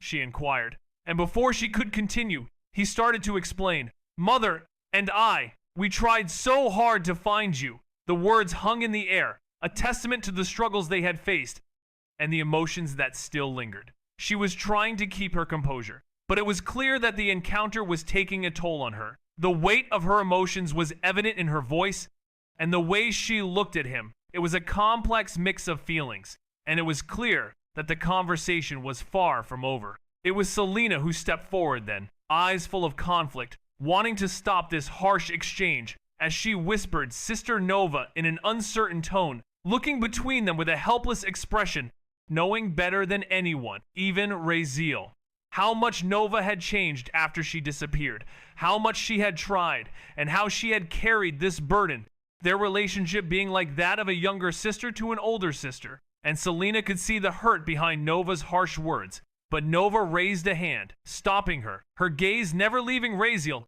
saying, "It's all right, Selena. I know what I need to say and what I need to do." Her tone cold and strict, like the Raven Princess speaking now. But inside, she was holding back an ache she couldn't show, as the weight of her emotions threatened to surface, revealing the depth of her feelings and the pain that had been building up, all while maintaining a strong and composed exterior. A testament to her strength and resilience, as she stood her ground, determined to see this through, with a sense of conviction and purpose that only she could understand, and that Selena, despite her concern, could only try to comprehend. She didn't silence his mocking tongue, and that, more than anything, showed just how much she still cared. It was a clear indication of the depth of her emotions, and it was puzzling to see that he couldn't see it, not even a little. Her voice, when it came, was quiet, stained with a mix of emotions, as she asked, her eyes still fixed on him, trying to hold together the cold mask she had put on. "Where were you all this time?" she inquired, and before she could continue, he started to explain. "Mother and I, we tried so hard to find you." The words hung in the air, a testament to the struggles they had faced and the emotions that still lingered. She was trying to keep her composure, but it was clear that the encounter was taking a toll on her. The weight of her emotions was evident in her voice, and the way she looked at him, it was a complex mix of feelings, and it was clear that the conversation was far from over. She had just tried to help merely moments ago, and yet all that was reciprocated was hate, not just towards her, but towards him as well, which prompted the question, how could this behavior not be seen as childish, not be viewed as disgusting? And what exactly did he see when he gazed at his own reflection? Was it not a hollow, empty smile, a facade that concealed the true depths of his emotions? And as for her, she was met with complete indifference. Not even a glance in her direction. No shred of attention, as if her presence was of no consequence. His hatred serving as a shield. His scorn, his sole weapon. A defense mechanism that warded off any attempt at connection, and when asked to explain, he merely reiterated what had already been said, his smile twisted, his voice laced with a self-deprecating tone, as he proclaimed himself utterly disgusting, unworthy of friendship, of being near decent people, fearing that his very presence might sully them, his eyes glinting with bitter mockery as he spread his arms wide, daring anyone to contradict him, and then his tone turned cutting, as he wondered aloud why there was any attempt to intervene in his life, why anyone would bother to meddle with someone as broken, as tainted as he believed himself to be. He couldn't recall having any relationship with her, or with anyone else for that matter, and his response reflected that, a hollow smile and sharp words designed to push her away. But beneath the facade, his thoughts were spiraling out of control, a cacophony of emotions that he struggled to contain, as he wondered what on earth she was still doing there, his heart pounding in his chest, masked by his cold demeanor, and he couldn't help but think that her presence was throwing a wrench into his carefully laid plans, which were now utterly wrecked, all because of her, and he sighed inwardly, forcing himself to breathe steadily, trying to process the fact that his whole strategy had been turned upside down, and he thought back to the original plan, where she was never supposed to be there, but of course, she had to attend the trial ceremony, especially since the Imperial Princess was joining the academy, and the head of the household had ordered her presence, a circumstance that had clearly derailed his expectations, leaving him to navigate this unexpected turn of events. She always made it a point to leave early, just as soon as the formalities were done, but not this time, it seems, as she still lingered, throwing a wrench into the works, and Nova, who typically followed the princess's lead, had already taken their leave, which is how it should have been, but instead, this mysterious woman remained. Her cold and dangerous demeanor a far cry from what he had anticipated, with Raziel having estimated only a 20% chance of her staying, a miscalculation, albeit a small one, but significant enough to potentially upend everything, and yet, despite this unexpected turn of events, he remained resolute, convinced that his plan would still come to fruition. It had to, as there was no other alternative. Sue, she wouldn't kill him, not if things went as planned. But then again, Nova was known for being bloodthirsty, unstable, a bit of a psychopath, even in the original novel, and right now, standing here in front of her, Raziel knew his chances of dying were over 70%. So why was he here? Why walk into this death trap? Because he had no choice. Maybe it was gambling. No, it was gambling. Betting his life on the table. And now, standing here, he wasn't going to curse himself. There was no point. Just his freaking cursed luck. He somehow knew this thing was going to get messed up. Honestly, he thought bitterly. If someone offered him a choice between becoming a saint right now, or just getting rid of this cursed bad luck, he'd choose to ease this freaking bad luck without even thinking.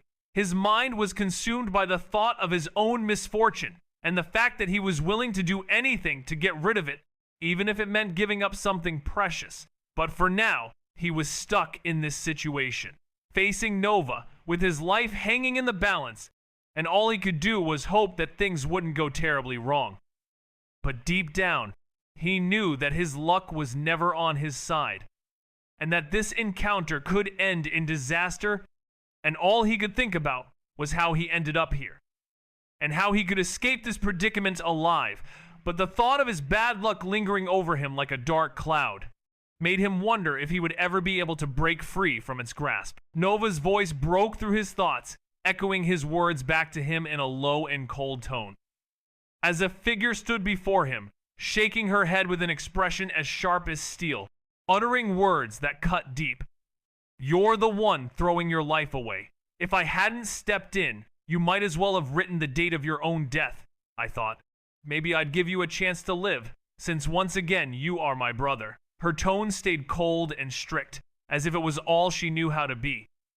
The venom in her voice wasn't hate, but the weight of her position, of the authority she carried.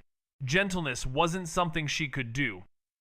And in response, a voice boomed back, "I was never going to die anyway." Raziel rolled his eyes, his voice bored, dismissive. He wanted to be done with this conversation. The air was thick with tension, as the two engaged in a battle of words, with no room for emotion, only the harsh reality of their situation. The figure's words were laced with a sense of responsibility, of duty, while Raziel's response was one of defiance, of disregard for the danger that had just passed, and the role this figure had played in saving his life. The dynamic between them was complex, layered with a history that was not immediately apparent, but the undercurrents of their relationship were palpable. As they spoke, their words hanging in the air, like a challenge or a gauntlet thrown, waiting to be picked up and responded to in kind. He wanted to leave, but he couldn't, not until he got what he came for, and that coward Aeon still needed to agree, the so-called heir of the Duke family, who didn't even dare glance in Raziel's direction, not since Nova appeared, as if terrified she'd kill him just for looking, which made Raziel think bitterly that this was not the pride of a Duke's heir. And if that bastard had even a drop of courage, he wouldn't be standing there dealing with this mess, and he found these people disgusting. Meanwhile, Nova's eyes narrowed slightly, her voice cool and unyielding, saying, "Never going to die, you say? Let me guess. What were you planning? Trying to goad him into agreeing to a duel of honor." His words cut through the tension like ice, because, by the rules, a duel of honor can't be fought the same day. There's always a preparation period of a week to 1 year, and he would have chosen the longest possible, a year or 2 months maybe, something like that. which made it clear that he was trying to stall for time, and Raziel was not having it. He was fed up with the games and the cowardice, and he just wanted to get to the point already, but Aeon was still too afraid to even look at him, let alone agree to a duel. And Nova was just watching with an air of superiority, enjoying the show, it seemed. And Raziel was getting more and more frustrated by the minute, stuck in this situation with these disgusting people, who didn't even have the courage to stand up for themselves. He gazed sharply into him, his eyes as sharp as daggers, and pointed out that with his backing, his honor on the line, no one could touch him, and killing him would be a direct insult to his family, so of course he'd beg everyone to leave him be. And none of the people he'd pissed off would want to risk making enemies with a duke's heir, unless they wanted to make an enemy of the duke's house. And so what? He'd buy himself a few more months to breathe, but she shook her head, disgust and disappointment mingling in her eyes, maybe trying to run away in the middle. But Nova yawned, his voice laced with cold indifference, as if the entire situation bored him, and he stated that all in all, he could say that he'd be dead. Whether it was today or that day, his words delivered so casually, revealing the plan in full, and she hadn't needed to think too hard. As the chief head of the organization, his words revealed the true nature of the situation and the reality of his predicament, and the fact that he was doomed, no matter what he did, and his attempts to escape or negotiate would only prolong the inevitable. And his nonchalance was a stark contrast to the gravity of the situation, and the danger that lurked beneath the surface, and the fact that he was at the mercy of those who sought to do him harm, and the only thing that could save him was the backing of a powerful family. But even that was not a guarantee, and the uncertainty of his fate hung in the air, like a sword of Damocles, waiting to fall, and the tension was palpable as the consequences of his actions became clear, and the true extent of his predicament was revealed, and the fact that he was trapped with no clear way out, and the only thing he could do was wait and see what would happen next. And the anticipation was agonizing, as the clock ticked away, and the fate that awaited him drew near, and the question on everyone's mind was, what would happen next, and how would it all end? And the answer, much like the future, was uncertain.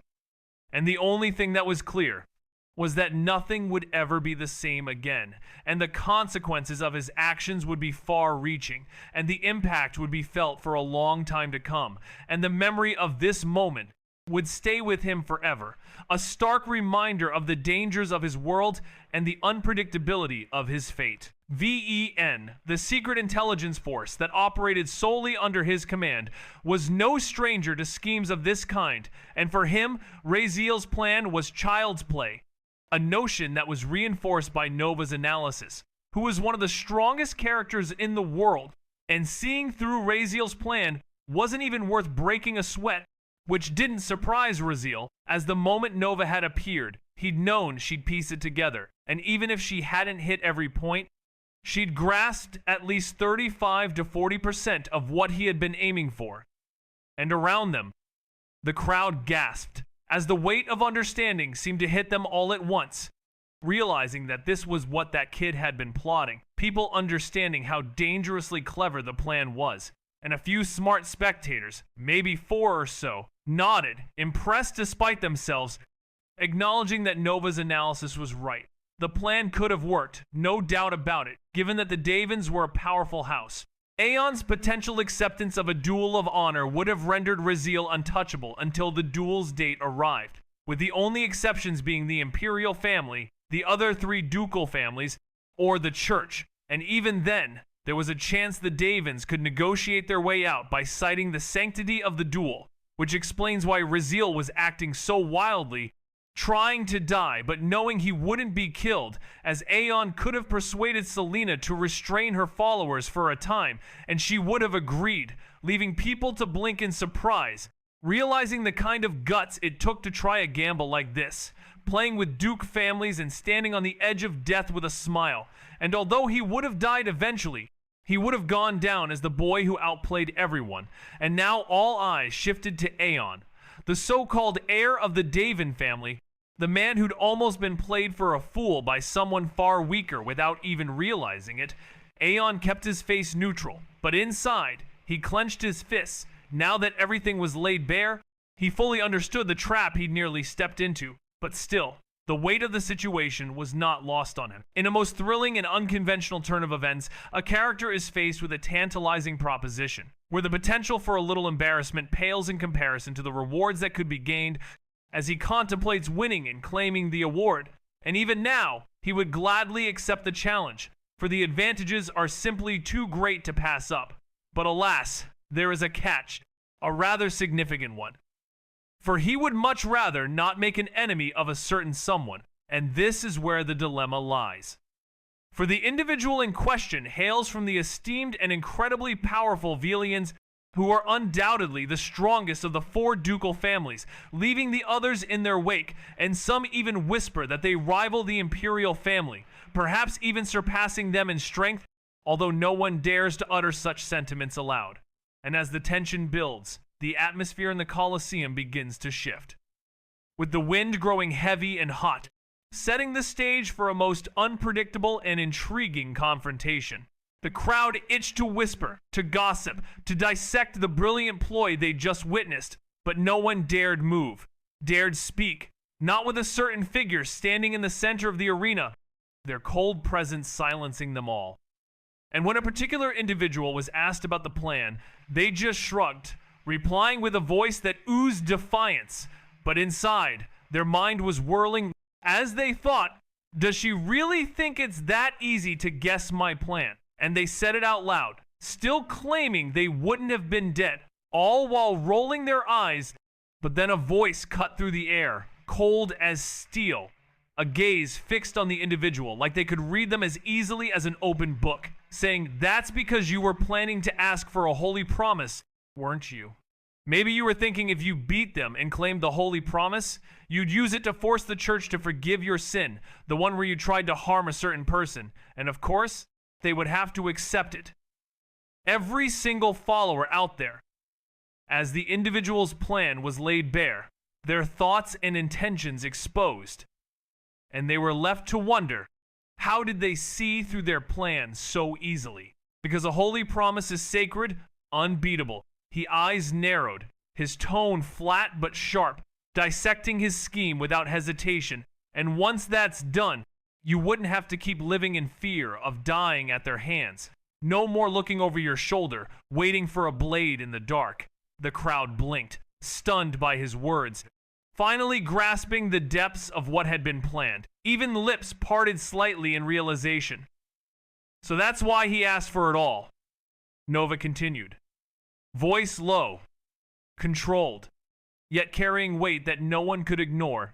Everyone knows he is and will always be an eternal enemy of the church for what he did. The only way he survives is either by finding backing strong enough to protect him. His eyes narrowed, his tone flat but sharp, dissecting his scheme without hesitation. And once that's done, the fear of dying at their hands would be gone. No more living in fear, waiting for a blade in the dark. The crowd was stunned by his words, finally grasping the depths of what had been planned. Everyone knows he is and will always be an eternal enemy. The only way he survives is either by finding strong backing to protect him. Nova's voice was low, controlled, yet carrying weight that no one could ignore. So that's why he asked for it all. The realization was stunning. The crowd was left grasping the depths of what had been planned. He is and will always be an eternal enemy. The only way he survives is either by finding strong enough backing to protect him. The scene unfolded with a dramatic intensity as the characters navigated a web of complex emotions and motives, all centered around a singular figure who had made a desperate gamble to survive, and in doing so, had potentially set off a chain of events that would be impossible to reverse. Because even if the highest authority had decreed mercy, the fervent followers would still demand justice, driven by a righteous fury that would not be swayed. And it was this realization that led to a certain conclusion. That the only path to survival lay in a most unconventional and daring strategy, one that was so audacious it seemed almost laughable. Yet it was this very same plan that had been set in motion. with the stakes so high that the mere thought of it was enough to leave even the strongest wills shaken, as evidenced by the reactions of those present, who were all struggling to come to terms with the sheer magnitude of what had been attempted.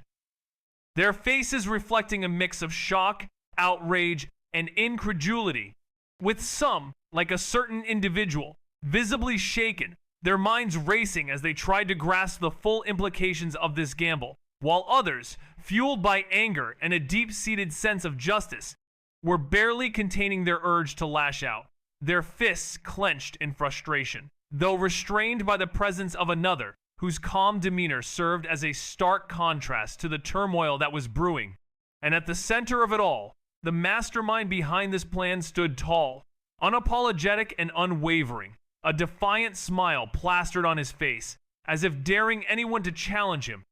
His tone laced with mockery as he uttered a phrase that was both a question and a statement, a challenge to the very fabric of the society they lived in, and the response, or rather the lack thereof, from the one who had been singled out was just as telling, their expression unreadable, yet their eyes betrayed a deepening chill, a cold calculation that seemed to bore into the soul of the one who had so brazenly laid bare his strategy, leaving the outcome hanging precariously in the balance, as the world held its breath, waiting to see what would transpire next. She spoke in a low tone, each word cutting deep, as she asked if he really thought he could have beaten him, but Raziel just shrugged, refusing to answer, although the arrogance on his face spoke volumes for him, and Nova's gaze hardened further as she pointed out that he's a sword master at just 16, with a royal bloodline running through his veins, trained by the Duke family itself, and fed with the best resources the world could offer. She gestured lightly towards him, as if the facts were obvious, and then turned her attention to him, her words hitting like ice, asking if he really had the audacity to stand there and dream of victory against someone like him, telling him to wake up from his childishness. Her voice, though cold and strict, cracked with the weight of bitter truth, as she reminded him that he didn't even have mana, no aura, no training. Her words a harsh reality check for him to face. Nova's eyes narrowed as she stood before him, her voice laced with a mix of concern and frustration, saying not a single resource to your name, and even if you had them, you can't take them. Can you? You stand there with nothing, while he stands with everything. Do you not know his background? He could crush you without even lifting a finger. Just where is this arrogance coming from? Her words cut deep as she clenched her jaw, angry at herself for speaking of his weakness so bluntly, something she had always tried to protect him from. After all, she'd known since childhood he was his brother's curse, a body without talent, a continuation without hope. But today, seeing him like this, recklessly throwing himself into a dream built on nothing but cleverness and pride, overly arrogance, she couldn't hold it in anymore. Someone had to make him see. Planning without strength is useless. That simple fact echoed in Nova's head as she stared at him. No matter how clever the scheme, it would always crumble before true power. And all she wanted, all she ever wanted, was for him to realize that if he could just see his situation for what it was, maybe. Her gaze bore into him, a desperate attempt to drill some sense into his seemingly stubborn mind. Her expression a testament to the depth of her concern as she struggled to comprehend the sheer audacity that drove him to take such reckless risks. Her words hanging in the air, a stark reminder of the harsh reality that lay before him, a reality she feared he was blind to, and one that could ultimately prove to be his downfall.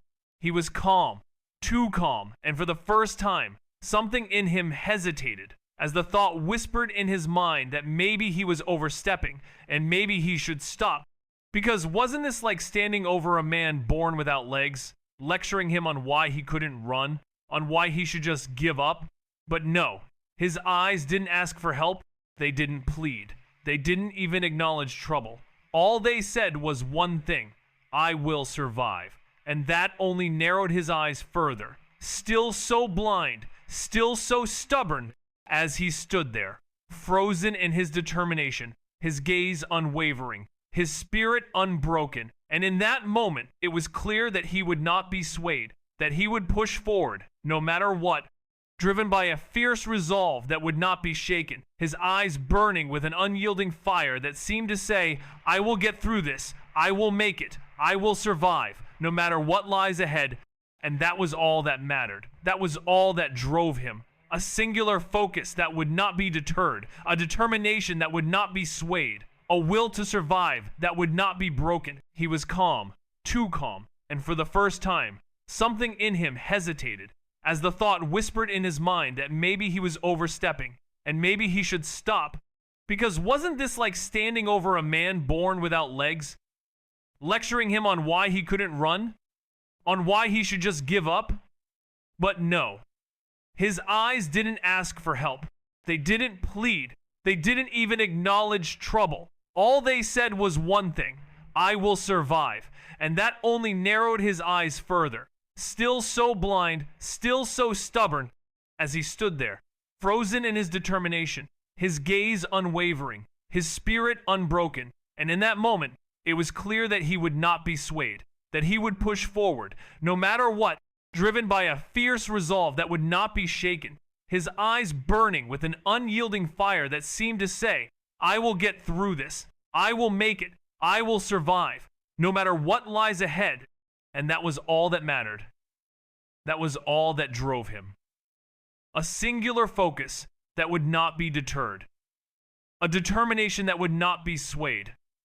A will to survive that would not be broken. Suddenly, a voice rang out, sharp and commanding, as a figure began to speak, their words echoing through the air. Do you see everyone here? Look around. Their fingers shot out, pointing at one face, then another, sweeping across the Colosseum, and Raziel's gaze followed, silent, taking in the scene.